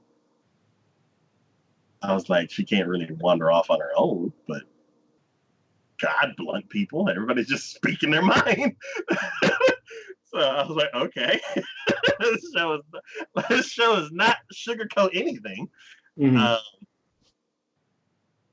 So she went and stayed with the shop owner, and he happened to have one book, and the girl immediately finds it, and she's like, oh, can I look at that book? And he's like, no, I can't trust you with it. This book is very valuable. And yeah, and then she's like, well, can I just look? I think she's like, are you gonna sell it? And he's like, or she asked other bookstores, and he's like, no, these books, in order to make more than one book, somebody would have to copy it down by hand. And then I was thinking back, I was like, oh, that's right. Like before the printing press and all that kind of stuff, like people would scribe, like the scribes would just write it down. So I'm like, I really like this show. It's like, and like just bringing all this knowledge back into my head. And so I was like, that's cool. So she's like, can I please look at it? Just like, I promise I won't mess it up. And he's like, no, just completely shuts her down. So she's like, so I can't do anything as this 5-year-old little sickly girl. So her mom comes back and takes her home. And as they're walking around, I start looking at the setting, and I'm like, these buildings that they live in kind of remind me of like apartment buildings. Mm-hmm. And my weird train of thought is like, what era is this? I'm like, is this like the beginnings of like apartment complexes and stuff like that? I'm like going off on this weird tangent, and then they zoom out and show like the town, and I'm like, it looks like old London or something like that. And I'm like, oh, never mind. I'm being silly. These are just four compartment houses. Like that's just that the houses took. So I'm like, oh, what am I thinking of? But then I'm like, why did I start thinking that? And it's because everything looked the same. All the buildings looked the same. And then and I'm like, what is it about these buildings that I don't like? What is it about these buildings that are like catching my attention? And I'm like, oh, they're all made out of wood. The sides of the buildings are just wood planks. The window sills are wood planks. The window shades are wood planks. the trim separating like the floors and the corners and all that. It's just wood planks. The stairs are wood planks. The doors are wood planks. I'm like, is that all y'all got? Yes. Yeah. Yes, that's all they have at that time. Period. I'm like, I've never seen like a setting like this. So.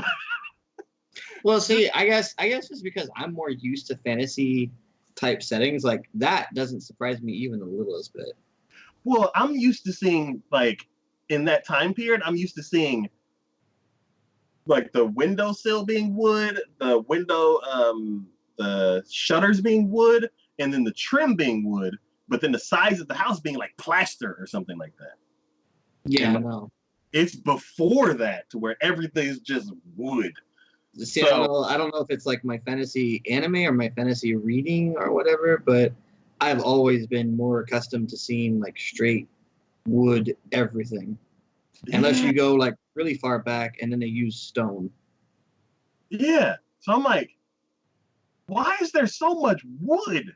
And then they cut to in the morning and like behind them, wood floor, wood wall, wood door, wood chair, wood shelf, wood stuff on the shelf. She's eating food out of a wooden bowl with a wooden spoon. And I'm like, why is there so much goddamn wood?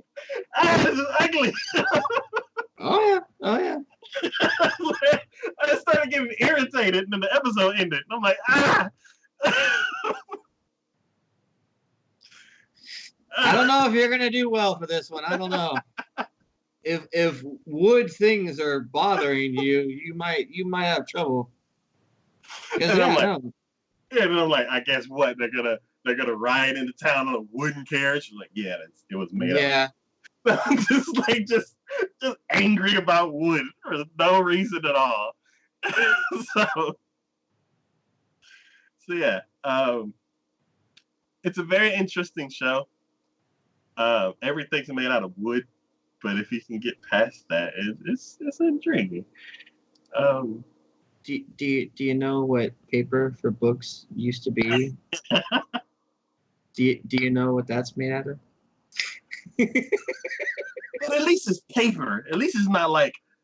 But it's made wood, like you full. It's made from wood. Yeah. I get that, but it's not like actual like freaking wood patent pages. Do you know what they actually clack. Do you know what they used to have for shoes sometimes? Yeah, like freaking clogs. And then also the baskets that they have behind them was like shaved wood, like weaved into things. I was like, oh, I was getting so mad in that one scene because I could see nothing but people and then wood, and that was it. It was people, wood, and food, and that was the rest. There was nothing else in the house. Oh god. It was so weird, and it was all dark and everything. And I'm like, I guess y'all don't got lights because that's not made out of wood. No, probably because it would burn everything. That's like bringing a match into a gunpowder room. It's like, this is fine. This is fine. But yeah, it was weird. Like the whole episode just turned into wood, and I just could not see anything but all the wood, and I was getting mad. But yeah, like it's very interesting. Like it's a very well done show. It's very slow paced and very thoughtful and very I guess accurate for the time. So very woody. Yeah. So who's my favorite character? I would say the mom. Because she was like, this stupid kid's gonna stop me from getting all my stuff done. And I'm like, Jesus. Come on, I think any parent worth their salt's probably been down that road too. She was just bold enough to actually say it. I was like, jeez. Then will I continue this show this season? This season, no. But I will watch this. Like I like this. I don't really like the setting, but I like. I want to know like it's called of a bookworm, so I'm like she's gonna get some books. In the picture, she has a book. It may be that book from the shop, and she may trick that guy and like do something. I don't know, or get somehow find out how to get some money to buy it. I don't know, but she's gonna get books, and I wanted to see how she gets books. And then once she gets books, what is she gonna do? Probably makes books on her own. Yeah. So, um, yeah, I'm very curious to see like what happens with that. So, does it need ketchup? No, it needs less wood, but uh, but other than that, it's pretty good.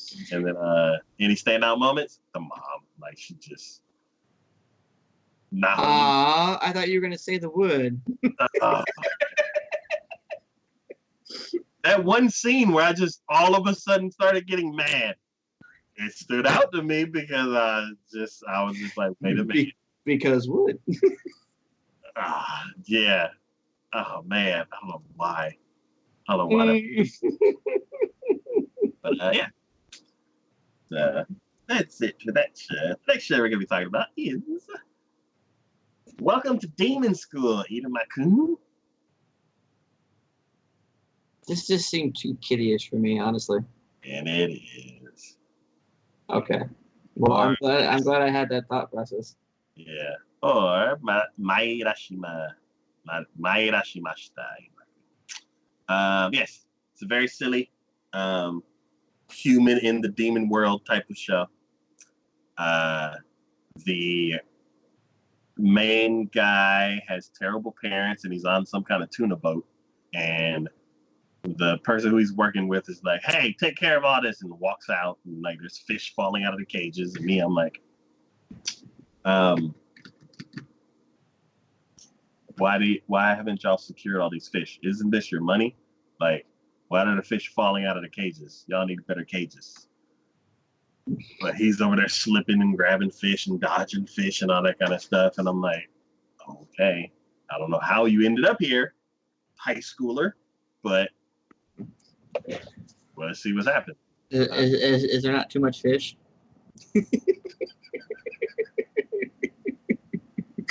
It didn't last long enough. But yeah, so basically, a demon lord shows up, pauses the whole world, and is like, "You're coming with me," and then like, it's like you've been sold, and I'm like, "What?" So he ends up teleporting to his the demon lord's mansion, and he's like, "Your parents sold your soul, and I'm the one who bought it. So will you be my grandson?" And I'm like, wait. That's a lot to unpack. All right. Your parents sold your soul. I thought only you could sell your soul. Okay. What is your reaction to this? And he's like, who? Wait, they don't. You know what? Actually, they would do that. I'm like, wait, what? Oh, okay. Let me take a break real quick. Okay. Real quick. You'll continue in just a moment.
And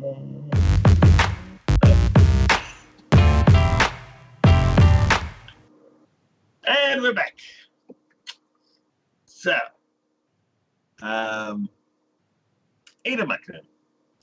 So basically, the guy tells him that his parents sold his soul, which I was like, how does that happen? And then he was like, oh yeah, they would do that. And I'm like, is that why he's on a fish boat? Like that yeah. And then like a narrator shows up, and I'm like, oh, this is gonna be one of those shows. And he's like, yeah, Itamakun is a guy who can't say no to anything. And he's like, if anybody says something like this, then he'll just go along with it. And I'm like, oh man, where are we gonna end up? We're gonna end up like on a fish boat in the demon world, aren't we? So so he's like, oh, okay, whatever. Well, I'm here now, so I guess I don't really want to be your grandson because I don't know you. But he's like, oh my God, please, I beg of you, will you please help me out and be my grandson? And then the narrator comes up and he's like, and here are the 3 key words that always get him to say yes. Please, would you help me out? I beg of you. And then he's like, guess I'm now your grandson. So he's like, okay, cool. So poof, and he changes the room with his magic. And he's like, ha, this is your room, and this is how you're gonna be. And then also you start school tomorrow, and here's your school outfit. And then also make sure nobody finds out that you're a human because they'll eat you. Okay, bye. And he's like, wait, what? Eat me? So he ends up going to school. Oh, and also there's this this attendant, like this person who answers to, I guess helps the guy, his butler or something. And he talks to the guy and he's like, why did you adopt a human? There's tons and tons of demons that would love to be your grandson. And he's like, don't worry about that. And he moves on. So I'm like, oh, so the grandfather's going to be causing all the trouble. Cool. So he basically starts his first day of school. They walk him to school. They walk him part of the way to school. And then everybody in the school is flying with their demon black wings to school, and they all land in front of the gate. He is the only person walking because he's probably the only person in this world that can't fly because he doesn't have black demon wings. How come you can't magic him some demon wings and teach him how to fly? Isn't that going to be conspicuous? Usually in school anime like that, there's teachers standing outside of the gate watching everybody come into school. Everybody comes flying in and landing, and they see this one dude in the distance just slowly walking. It's going to be conspicuous. So I'm like, what kind of trouble is he going to get into now? So he starts walking, and then one teacher's like, hey, you! And he's like, oh, God, they're going to eat me. They're going to find out. And he's like, new students go to the auditorium. And he's like, oh, okay. And he goes there.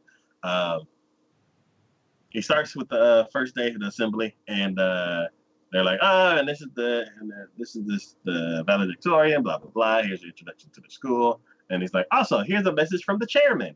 Guess who's the chairman of the school? Grandfather. Grandpa! The grandpa shows up, and he's like, oh, hey, this is my new grandson. Look at how cute he is. Don't worry, I've sent all of you personal pictures of him. And then he, like, leaves, and then they're like, so everybody come up, like, the grandson, come up and do your introduction. And, also, they speak this demon language, and the grandfather has cast a spell so he can understand it and speak it. But at this point, he can't read it. So, the poster is still up there, and he goes and walks up, and he's like, I don't know what I'm supposed to say to these demons. Before that, they sing the school anthem. The school anthem is like, we love to eat humans. We rip off the head and drink blood through the neck. Like, just this crazy, why in the world did you bring this human here type of song? And it goes on for way too long to where I'm like, the joke is past. These lines of song aren't as more clever than the next. Can we move on? Can we like jump cut to the song's over? No, you gotta sit here and then the song's over. And then the chairman shows up, and the guy walks up to do the class, and he's like, "Oh, great! I get to talk to all these demons who just sang a song about eating people like me." He doesn't know what to say, and then the poster kind of like falls in front of him with a little speech for him to give. It's written in demon, but then his grandpa's like, "Oh yeah, there you go," and it translates in front of him. So then he's like, "All right." I don't remember what he said. Like abracadabra, alakazam, open sesame, some weird incantation. And after every single word that he says, the whole crowd is like, and he's like, and alakazam, and abracadabra. And I'm like, what is going on? Stop. The joke's on. Y'all are stretching these jokes way too long. And then he gets to the last word, and everybody's like, oh my God, he said it. I'm like, what just happened? And everybody's like, oh, he's the coolest guy. He basically said some incantation that some people explode if they say it, or something like that. I don't remember. I don't know. I'm like, okay. How much longer in this show is it's interesting. This is like a below 70, but like if I want to watch something kind of cliche, then I'm like, okay. But it's like weirdly cliche. They're like, you can guess who people are. You can guess what kind of, you're like, oh, he's just going to cause trouble the whole series. Cool. And if you're up for that, then yeah. As soon as the assembly is over, everybody starts going to class. And of course, the most popular kid in school or the valedictorian that just gave that speech, because the new kid, like, I guess, outdid him, like right after he gave off his speech, and everyone's like, oh, we love you so and so. He's like, I challenge you to he confronted the guy, and me, I'm like, I challenge you to a duel. And then he's like, I challenge you to a duel. And I'm like, oh, wow, how predictable is this show? So they fight, and the narrator shows up, and he's like, oh yeah. So and the guy who challenged him to a duel starts throwing fireballs, and the dude's just dodging effortlessly, and he's like, oh no, and he's dodging, and he's like, the narrator shows up, and he's like, you want to know why he can dodge so well? It's because he has such bad luck that stuff's always trying to crush him. So then they flash back to when he was on the boat, and there's like fish flying at him. He's like dodging the fish. And I'm like, all right. If you can dodge a fish, you can dodge a fireball. I guess he's such a pro dodger that he could just do all that. And then also there was that in the incantation that he did, either you explode or before you finish it, or it casts a spell to where you can never fall. So the guy, he's throwing all these fireballs, and he's like, I can't do that. So then he starts charging after him, and the guy he does a fire sword and then runs after him. And because he's a master dodger, and he can't really dodge the guy because the guy's just going to swing his sword at him. So what he does is he parries him. And they're like, oh, and then watch this master parry because he can parry anything. I'm like, all right, narrator, you need to say everything you need to say and just go. I'm tired of you. You keep interrupting the story. And so he basically parries the guy, grabs the guy, or tries to parry him, and he kind of knocks him over. But because he can't fall because of the spell, he ends up grabbing the guy and suplex. Boom! You didn't think suplexes were coming back, did you? So now the whole school's like, oh, he suplexed him, and now he's the most popular kid in school. And then the guy shows up again later, and he's like, the main character's all scared, and he's like, you have proven yourself to me. Now I am your servant, and demon law says that I have to, whoever loses in the battle, I have to serve them. And now we're going to take over the school. So now he's going to get dragged along with stuff, and he's going to say, okay, because he just always says, okay. Yeah. Who's my favorite character? the butler, because he's the most normal person. He's the only one that has sense. He's like, why didn't you just adopt the demon kid? There's plenty of people who want to be in that position. He's like, nah, I'll be fine. It won't be nearly as fun or interesting. Yeah. And he's like, will I continue to watch this show? No, not this season. This is like below average. If I want to watch something weird, I want to watch something that I get mad at. Yeah, I'll watch this. It's not bad, but it's cliche. Are there any standout moments?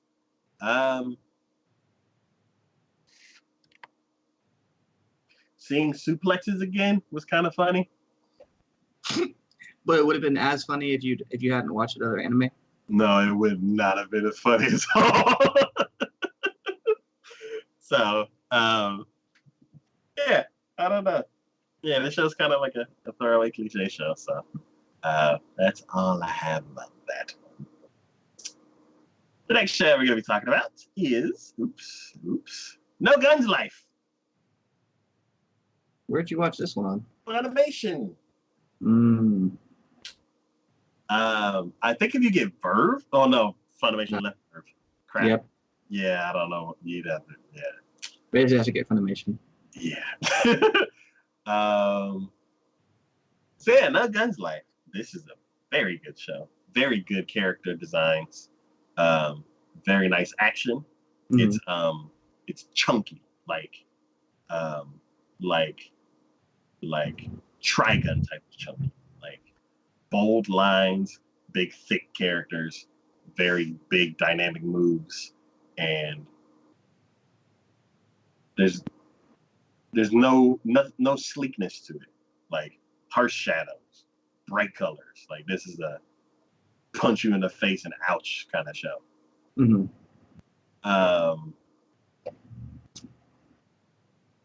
And it's one of those shows where it's like I can see some of the patterns. Like, you have a character who has this past that he's no longer a part of, that everybody else knows about except the audience.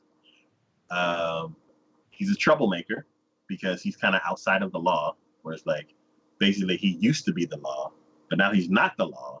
He's still protecting people, and he has connections. But then he also can break the rules and not get in trouble because of his connections. So he's kind of like, he's a detective that can find out stuff, but then he can also act like the police but not get in trouble. But also he's on a very thin line that if he does too much, he'll get in trouble for real. Mm-hmm. So basically there's this kid that has this special power in the first episode that everybody's after. This mech-ish kind of, it's like a mech, but it has like like his arms are kind of fluid. It's like this weird, it's made out of this weird material. It's not metal because it's not big and stiff, but then it may be metal, maybe some kind of special metal. I don't know. But basically, this kid got away. People are looking after him.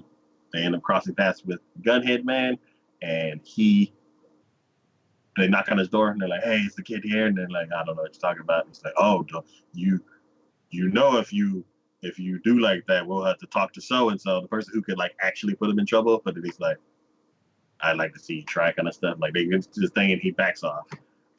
The dude was like, "Why are you protecting me?" And he's like, "You look like a nice kid." And the guy runs off. Other things ensue. They end up getting back together. They beat a villain, fight the villain. Unusual turn of events. Kind of dumb. Like I feel like, you know, when Spike and from Cowboy Bebop, when Spike and Venom, what's his name? What's the dude's name? Vic. The dude with the sword. Vicious, yeah. When Spike and Vicious were in the cathedral, and it was like gun to the chest, sword to the chest. Mm-hmm. This show tried to do that without any of the buildup, and then one of the characters said something to kind of cause it to happen. And I'm like, no, that's not even close. So they like whiffed on that one. They're like, watch this cool scene. I'm like, that's not cool. So that's the only issue that I have with it is that one scene because it's basically like it's just I won't spoil that part because it's a whiff. I don't think it's that great. Then the episode's over.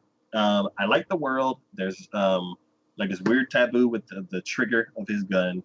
Like basically somebody else has to pull it, and it has to be somebody who trusts and something like that. So I don't know what criteria needs to be met for somebody to be able to use it. Somebody else like played around and said, "Oh, I'll use it," and he's like, "No," and blah blah blah. So I don't know the backstory because it seems like there's more than one of them, and because everybody knows about the legend of people with gun heads, and I am so intrigued with this world. Like, I want to know how he did that, why he did that, how many other people did that. Are there any other type of special weapons? There's a special power in this first episode, which is cool. There's a freaking badass bad guy in the first episode. So it's a very good show. Do I like the character so far? I wouldn't say the gunhead dude, but he whiffed. Like he whiffed real bad. I'm like, what? The bad guy in the first episode. Really like them. Like they tough, and the fight was too easy for them because of the whiff. Standout moments. There could have been a really Jesus, man. It's like somebody stood him next to the bucket, and it's like all you got to do is like just drop it in, and like it would have been a swish. And he's like, "Dude, watch this." Woo! Oh, I dropped it. I'm like, come on, man. It was set up. How could you miss? So the coolest moment was stolen from me. But I say yes, it is a very high caliber world. The characters aren't there yet, and I could see it becoming really cool because I'm very intrigued about a lot of different things about the show. So, will I continue watching it? Most likely.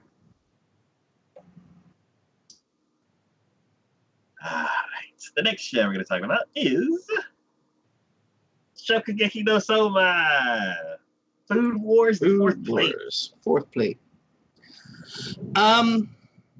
Honestly, I mean, I think at this point this is now season 4. I feel like this is like my hero. We're like we've done this. We've been here. We've been there. Characters are already set. We're just kind of moving along with the story at this point. Okay. The only thing I really wanted to say about this is that, to me, I really feel like this is a good example of an anime that crosses boundaries and brings people together. I mean, it's an anime about food.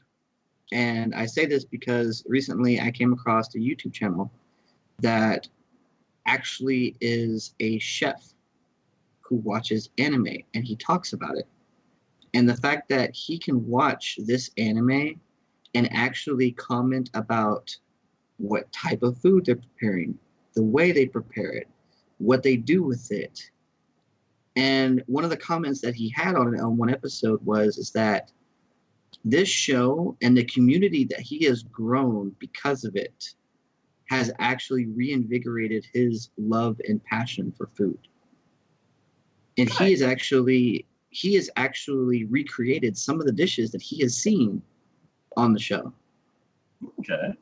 And to me, when you have an anime that allows you to refire up your passion and also expands boundaries where you have literally a professional chef who is excited to watch stuff like this. Because like there'll be times where he's like, well, I have so many things to do. I'll have to get to the next episode. And then like when I'll watch the next episode, because I was kind of refreshing myself a little bit on it. But I was watching next episode. He literally was in the same outfit. And he's like, I couldn't wait. I had to watch next episode. And I'm like, I've been there. I know what you're talking about. Absolutely. This is excitement. This is wanting to see what happens next. And to get his in-depth view on it was just something interesting. And then at one point he made a comment because one of the main bad guy on this last 2 seasons wants to get rid of all quote unquote common food and only have the what he considers to be delicacies and refined food and stuff like that. And Chef PK, which is his name, he made a comment saying, no, absolutely not. Some of the best food I had has been street food. And, you know, to say that that food isn't worth it. And then he made a comment to people about, you know, let me know what your favorite street food is. And later on, I mean, I read some of them, but later on he made a comment. He's like, I read all of those. And it's amazing how far a reach. He's like, I have people from Asia. I have people in Europe. I have people in South America, Africa. It's like all over the world who are watching this with me and enjoying it just right along with me. And it to me speaks volumes about an anime who can actually transcend that sort of cultural barrier, who speaks to so many different people in so many different ways and gets people excited about something like cooking. Okay. So I won't go into details as far as it goes because, I mean, again, characters have already been set. We're just moving along with the story, which is really interesting and really cool at this point because now this whole season has just so far been nothing but TacoYaki's, you know, style battles, and they're doing team battles. And I don't know where this is going to finally conclude at. I don't know if this is going to be the final season. I hear rumors that this is going to be the final season on this one. But we'll see. Okay. So are you current on this one? I want to say yes. I think so. Okay. And then, so I don't know that you, let's say, kind of want to like just wrap it up like a nice little bow. So right now you're saying that there's a lot of TacoYaki battles going on right now. Is there like a big tournament that they're in, or are they like? Yeah, they just compete against each other because not to go into too many details, but like the guy that I was talking about, the main bad guy who wants to turn all food into culinary delights and stuff like that, and get rid of all common food. He has basically taken over the top 10 seats and convinced them of this as well. And Yukihira has basically put his own team together to battle against this. And what their main goal is to take over all of the top 10 seats. And then that way, when they do, they're going to get rid of this guy. They're going to get rid of him out of the school and stop his plans of doing this sort of thing.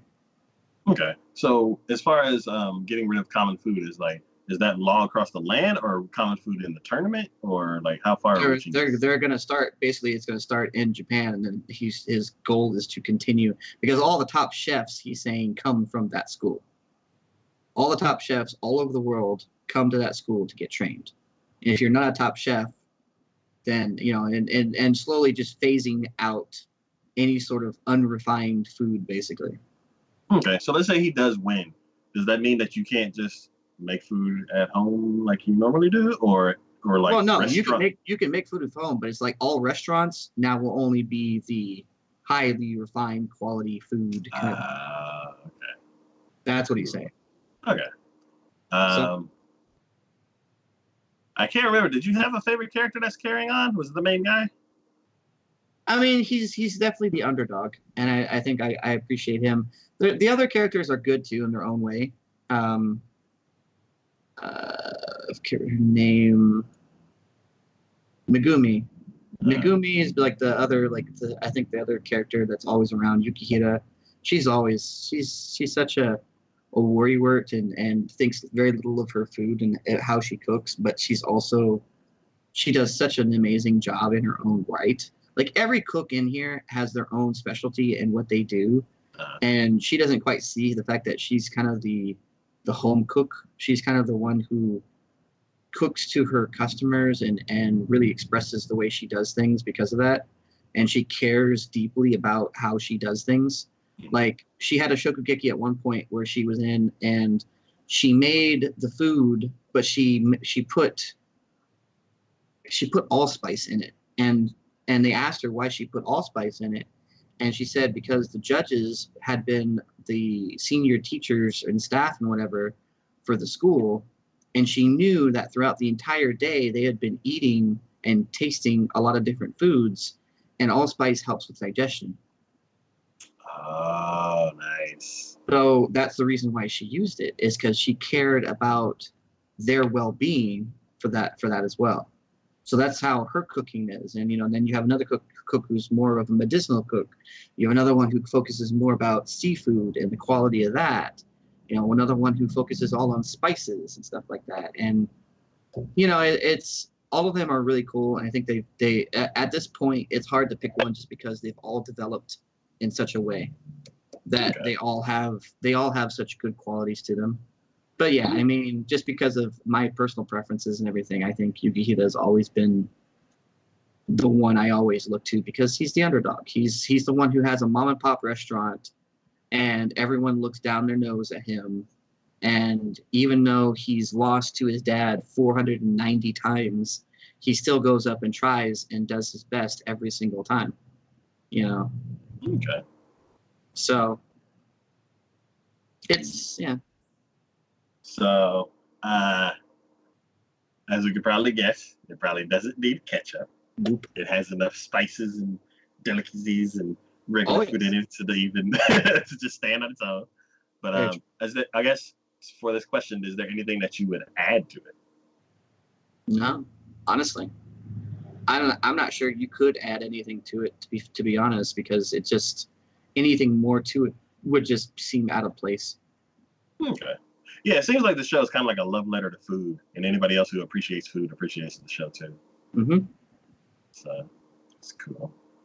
And just then having that perspective that I had from seeing an actual chef kind of talk about it and review it as he was watching it, really shows to me that the attention to detail that the creators of it had.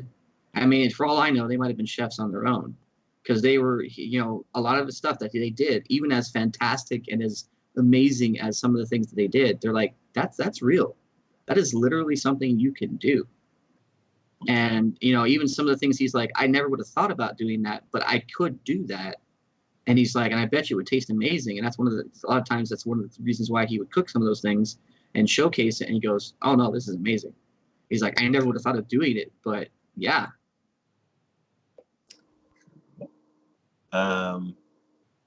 Out of what happened so far in a few episodes, are there any standout moments that like start the episode start the season off well? So they're in a team battle, and it's, I want to say, 8v8, and they have three people each round squaring off against each other, and whoever loses can't compete in the next couple of rounds. So it's like a process of elimination kind of thing. Okay. And so the first three that they did, they call them the Rebels against Central. The Rebels won all three matches. Oh. And then the next time they had the next matches that they did, the Rebels lost, but that was because that was the three most biggest names in Central were contending against that. And even though they lost, the leader of their group didn't lose heart on it because what happened is that the three that won from Central had to excuse themselves from the next day's events because they basically exhausted themselves. as far as both mentally and physically exhausted themselves because it was that hard of a matchup. Okay. So the leader of the rebels said that was our plan. He said if we couldn't win, we would at least remove them from their ability to be in the next rounds. So that way we could hopefully get rid of the next few, and that way they'd be the only ones left. Okay. You know what I mean? That's cool. So I was like, that was a cool way of thinking about it. You took a loss and you said, we had it in our minds already. Even if we did not win, we would make them work for it. So that way we make sure that the next time the next rounds come up, they can't use their biggest guys. They only used their biggest guys because they lost the first 3 rounds. Yeah. So I was like, that's a cool way of thinking about that. That's turning a negative into a positive, I think. Cool. So. All right. Everybody, this is your 4th plate. There may be a 5th plate, some dessert. Don't know. But we'll find out at the end of the next season. All right.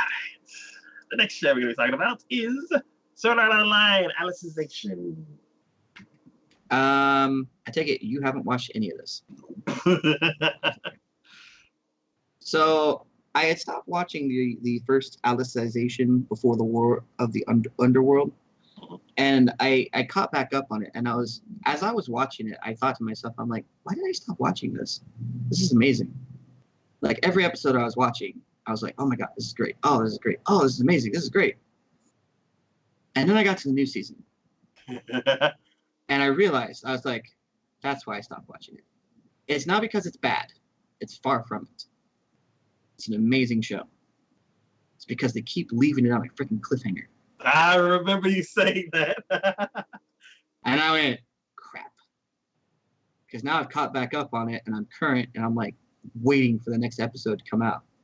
And I'm like, son of a. So, I mean, I can't necessarily say too much about it without giving a lot of it away, but he's still stuck in the machine. He potentially had a way out, but couldn't take it. And now, due to some certain circumstances, he's kind of brain dead, sort of. Like, he shut part of his brain down, and in so doing, he's kind of like pseudo-comatose. He can't really do things for himself for the most part. He's wheeled around in a old-timey, fantasy-looking wheelchair, essentially. And, the reason why, and this kind of goes a little bit more in depth in some things, but the reason why the Knights were originally created in this world was because they were to fight against without going too much into it, they were to fight against the monsters that were in the Dark Realm. As the Dark Realm was kind of closing in on them, they realized that it was only inevitable before the Dark Realm invaded, and they wanted to make sure they could take care of it. So the Knights were created. This is why this is titled the War of the Underworld, because now, at this point, this is the invasion. It's happening. Okay. And they're hopefully going to be able to repel it. I don't know. Not 100% sure on this. But the other flip side of that is in the real world, crap's going down. Not only is he still stuck, but now there's a military force invading this research facility that they have that is trying to take over this project and essentially do wrong things with it. And so basically there's a war going on both inside and outside. And they're trying to get out of it, essentially. So we're just going to have to kind of see where the dice lay, but it's right now it's up and everything's up in the air. There's no telling, honestly. So it is good. For bottom line, out of everything else I could possibly say about this, it is good. If you were a fan of the first season, bottom line, you're going to be a fan of this one. if you kind of left off on the second season and then thought Gun Gale was kind of like you're still gonna be a fan of this one. How are you gonna continue this one? Are you gonna wait till all the cliffhangers are done? I'm debating it. Okay. I'm debating whether or not I'm just gonna do it every week, or if I'm just gonna give it like a couple weeks, or wait towards it's closer to the end of the season, and then be like, okay, now I'm gonna catch back up on all of it and just binge watch it. I don't know. I just know that I'm just sitting here going, God, every week just having that cliffhanger is just annoying as hell. So, yeah. Any improvements? Does it need Ketchup other than removing cliffhangers? Yeah, other than removing cliffhangers, no. Okay. I don't think they do everything. Honestly, they do everything just perfectly. I'm amazed, and I am overly thrilled. You know, the person in front that you see in the golden armor, Alice, she's taking care of God, I can't remember his name. Kirito. She's taking care of Kirito. And, you know, you'd think she kind of removed herself from being a knight, but when her village came under attack, she donned her armor and went and did what she needed to do to repel the forces, at least for now. And I'm sitting here going, you know, that could have gone many different ways. She could have gone, I'm done being a knight. I don't want to do this anymore. But she said, you know what? It's got to be done. So, you know, things like that, doing when you have those decisions and doing them in the right way, I feel like is what I appreciate the most. Okay. And did that happen this season? Or Okay, so would that be your standout moment? Yeah, no, that would be. Because when she let loose, and it was a glorious sight to behold. They had like the army of the monsters coming down the main road of the village, and the village was barricaded trying to hold them off. And out of nowhere, all of a sudden, because she has a dragon too, not like a huge dragon or anything, but at least enough for like a rider kind of purposes and everything. And all of a sudden, the dragon just swoops in and just lays down fire, going all the way back, burning like most of them along the way. And then whatever was left over, all of a sudden after the fire gets done, they turn back around, and there she is at the top of the stairs, looking down with her sword in front of her and just glorious armor, and just like, all right, well, this is happening. So, who's your favorite character? I mean, it's got to be Alice right now. She's probably my character just because Kirito has been in a coma, hasn't really done much. He's done little bits and pieces here and there, where like when things were starting to go bad, he was going, like, you see the swords that he has on his and that he's leaning against. Basically, he actually like tipped over his wheelchair and was halfway crawling to the swords. Like, he's still in there and he still wants to do what's right, but part of him's just shut down and he just can't. So, and then his, what's her name from that's on the outside right now? I think this next episode she's supposed to kind of make her way in and try to help him. So that'll be cool to see. Which is why I'm like, I don't know if I can wait for that. I really want to see that. Cool. Well, I will get back to this eventually. But yeah, Sword Art Online still kicking butt. Mm-hmm. All right, the next show we're going to be talking about is Ixa Nikoi, or the Val and Love, which is Val short for Valkyrie. This is, I don't know. This season has like shows that I'm like, don't know if I want to be on board. So basically, this is a harem show. Mm-hmm. There's 9 Valkyries. There's one guy, and the father decided that the main character is the guy that's approved to be the lover of all 9 Valkyries. One Valkyrie is like, I'm not doing this, and kind of just leaves, and she basically is watching from afar. And then all the other Valkyries are like, oh, let's just live regular life. And then whenever the time comes that we need to fight, then I'll do my job. So at the whole beginning of the show, I didn't know what was going on. All I know is that the main character, he's kind of, I guess, creepy. He has this creepy gaze, this creepy aura. And everybody's all like, he's so weird. And they kind of bully him sometimes, which carry on the whole bullying thing. It's the beginning of the beginning of the show is kind of like cliche. It's kind of all over the place. I don't really know what's going on. All I know is like, is this a harem? And then he finally gets back home from school and I'm like, oh, okay, yeah, this is a harem. Because it basically cuts from him in this one class and this one girl who's one of the Valkyries is in his class, but you don't know if they're related. But she sees him differently than everybody else. Then he goes to like the cafeteria or something like that. And everybody's treating him bad except for this one girl who also happens to live in the house, which you'll find out later. Then he goes into another classroom and everybody treats him bad except for this. Oh, he's in the hallway and like the student council president treats him differently because you find out that later that they live together. Like it's so weird. Once he gets home, things completely turn into harem mode. Like he's like, oh, let me go take a shower. And I'm like, you want to guess that a bunch of girls are in the shower already before him getting undressed? Of course they are. So you're like,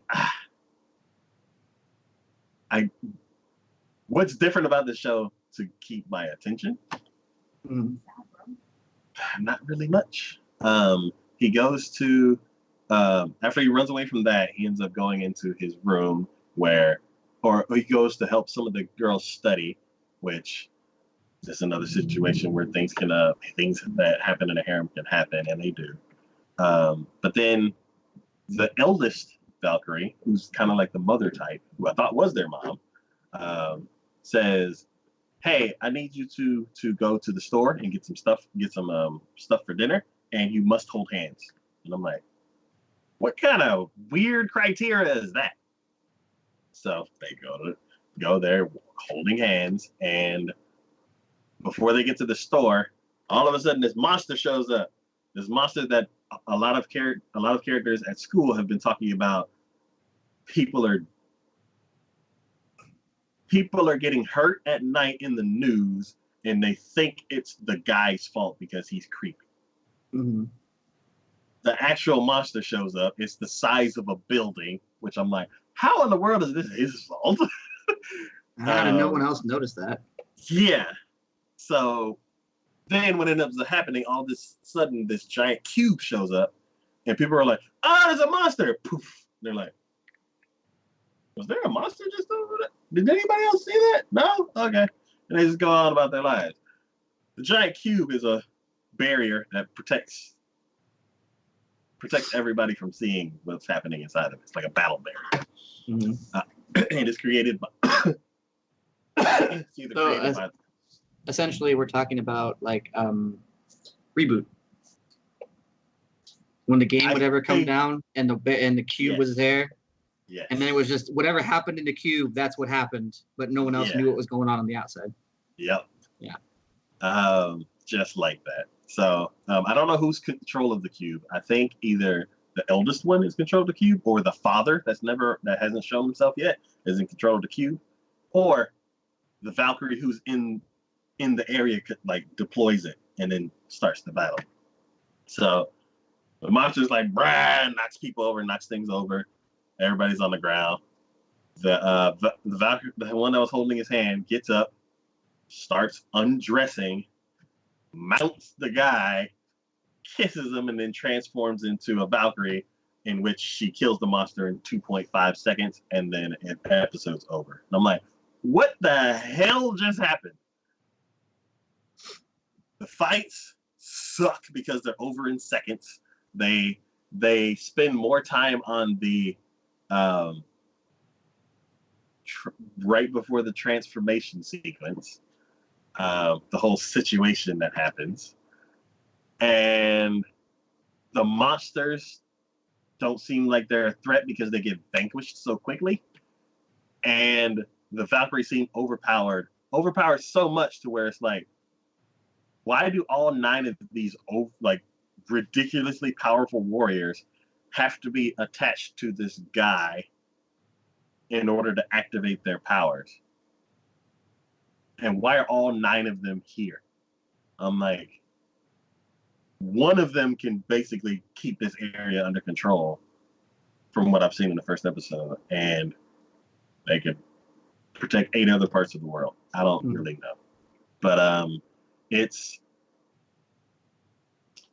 it's the typical guy has female fighters for him, and they fight the monster of the week.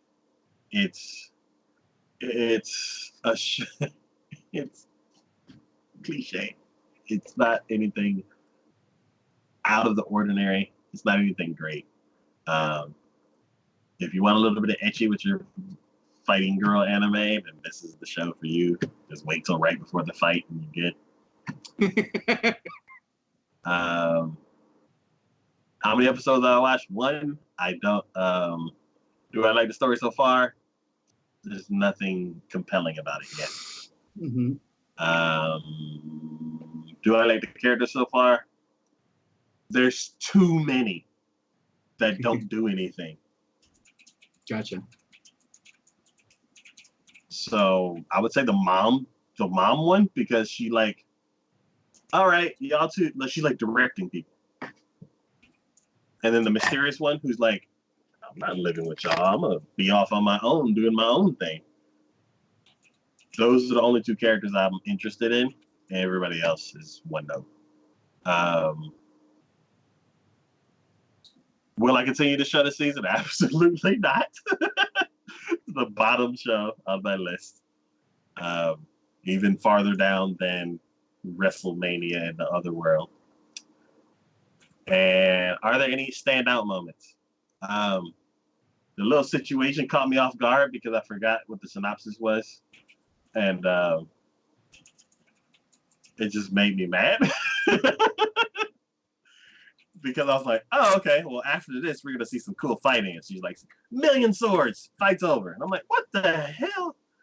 Anyway. So, it's the show. I mean, come on. These are the guys who did Psycho no Quasar, so. Yeah. The next show we're going to be talking about, and the last show for today is another long-named one. Come on, mouse. Season of the long names. Yeah, it's Watashi Yoku wa Heikinichi de Te Itayone, or Make Me Normal or Reincarnate. Didn't I say to make my abilities average in the next life? Yes.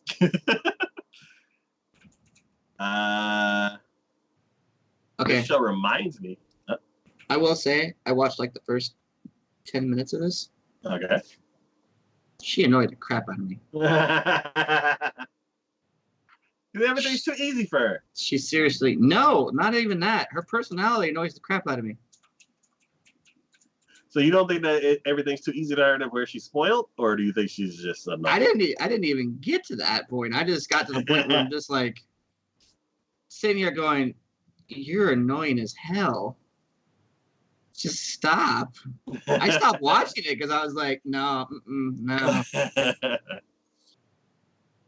So I feel like she's way too annoying because life is way too easy.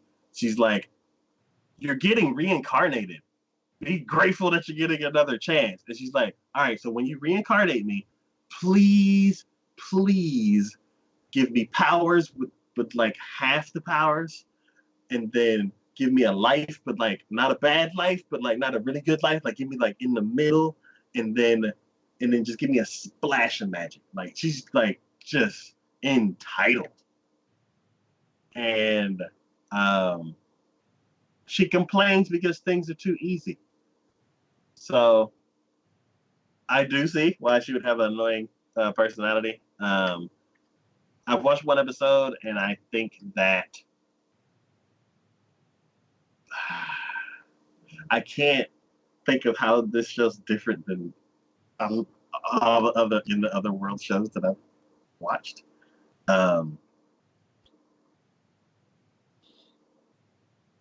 know that everything's gonna be too easy for her, because I know she was like, oh, how much is this? Okay, here. Or like, what about that? Okay, I'll just use half my power. And like, he's like, oh yeah, I can do magic. And she's like, made water and put it in a thing. And the person's like, oh my god, that's amazing. She's like, yeah, I can do that.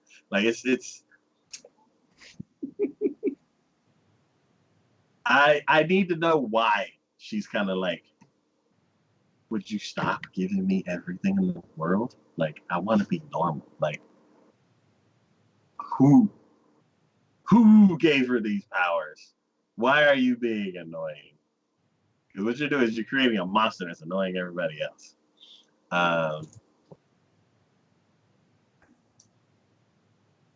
Who's my favorite character? Her friends. Like, she met her. Yeah. Yeah. She met a few different people throughout the episode, and at the end, everybody was talking about, oh, don't go down this alley, don't go down this painting that's behind us, because the background was like just aggressively painting, like it didn't match at all, and somebody wasn't home on time, and they're like, oh my god, she must be in the slums. So all the characters that she met across the time, they all went to, well, no, she's like, oh, she must be in the slums, I'll go to the slums and save her. So she goes to the slums, and she comes across the other girl who's like fighting somebody because they're kidnapping girls, and then them two come across another person who's fighting people because they're kidnapping girls, and then she shows up and they free the girls, and then she's like, where's my friend? And then she's like, who are you talking about? And what ended up happening was like the girl was like just 20 minutes late getting home, and the main girl freaked out and like ran to the slums because she's like, bad stuff must be happening there. But then she ends up saving the day because she's overpowered. So taking her dumb little arc out of there, it's like her friends see that girls are getting kidnapped for a dumb reason. Like the woman's like, oh, I love cute girls, I just wanted to have a harem. I'm like, can you like find some girls that aren't like parts of families? Like, there's probably, just like that, the demon lord was like, there's plenty of unfortunate kids out there that would love to be spoiled by you. Why don't you go to an orphanage and just adopt a bunch of cute girls? Like, why'd you have to kidnap girls from families? So yeah, it's like, do a fantasy show and be weird. I'm like, you gotta also have some more stuff. This wasn't weird. This was just like the main, like, the situations are kind of cliche. It's like the knight saving girls. That's what they do. The mage fighting thing. That's what they do. Oh, also, when all the main characters got together, I looked at them and I was like, oh, you're the tank. You're the mage, so you're the long range one. You're the healer. And I don't know what you are yet, but everybody has a position. Mm-hmm. I'm like, oh, this is just the RPG group. I don't know if that's a good thing or a bad thing, but you got your whole crew to just move on to the next monster. But yeah, I would say it's okay. It's above the worst shows on this season, but it's not terrible. Like, it's not bad. It didn't make me mad, but not like the wood incident. Oh god. But yeah, will I continue to show this season? No, like, it's just not good enough. What would make it better? Stakes. Plot.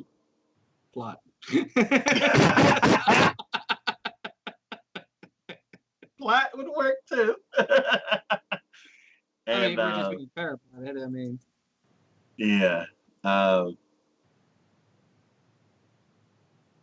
Yeah, like stakes and a struggle, because somebody was talking like the whole flat-chested, big chest girls and all that kind of stuff in the show. Were like, oh, I'm so jealous of you and all that kind of stuff. I'm like, whatever, wherever that comes from, that could stay there. The villain was making fun of how she wasn't endowed at all, and she got pissed off and used her power at max and just blew everybody up. And in the episode, they're like, "Ah, we won." I'm like, no more of that, please. So So yeah. basically, what you're saying is it needs to drown in ketchup, essentially. Yeah. Just slather it on. And yeah. Standout moments. What was cool? Was there cool? Well, I'm like there's interesting that I found like the whole RPG crew. I was like, oh, you're the healer, you're the tank, you're the DPS. I was like, that's funny. Um, it was kind of silly that the girl was like, oh, I just got home late, like I wasn't in danger, and she like went and like took out a crime group or whatever. Um, oh, that's what it was. Showing the difference between somebody who's overpowered and somebody who's like who has room to improve. Like when her friends were fighting the other girls before the villain started making fun of her, everybody in the crew was not strong enough to win. Like just hands down. Like somebody was like, I got a sword, so I'm gonna come at you with a sword. And then the other dude on the villain with the sword came up was like, ping, get on the ground. Like just knocking them out. And the other one was like, ha, fireball. And then the old dude, the mage that's been doing this for years, is just like, fireball. And like just takes them out. And then I don't think they did more. Other the healer was in the other room, but then the bad guy came out and they're like, that's how they won. But it's two underdogs. She has two friends that are underdogs, and I'm like curious to see how they grow. But that's the only thing that could bring me back to this season, this series, because everything else is just too easy. So yeah, that's it for the 16 shows that we've started this season. How many will we finish? 5, 6. But yeah, it's actually pretty interesting start. Like I'm liking the way that some of these shows have like piqued my interest. I'm liking the way that some of these shows have like made me think of things other than anime. The top shows of the season are gonna be fun to watch because it's like all brand new stuff. It's not like like the gunhead, like that's gonna be fun. The wood one, I,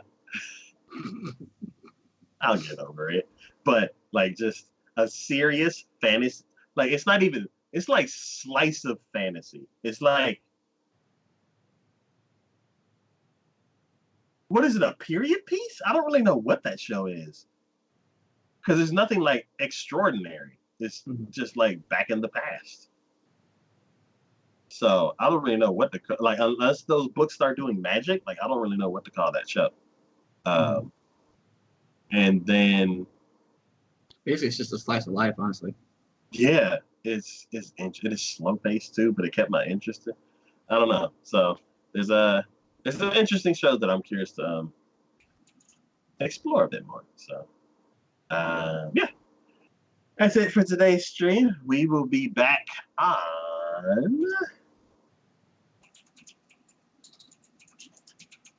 the 24th. Yes, the 24th of November. We will be talking about shows that will be starting in January. So that's going to be interesting. What is 2020 going to open the year with? Yeah. Should be good. Yeah. So that's it for today's stream. As always, this is Big D and Shade. Thank you all for watching. Thanks for hanging out in the chat. Thanks for supporting the channel in any way that you do. And we will see y'all in a few weeks. Bye.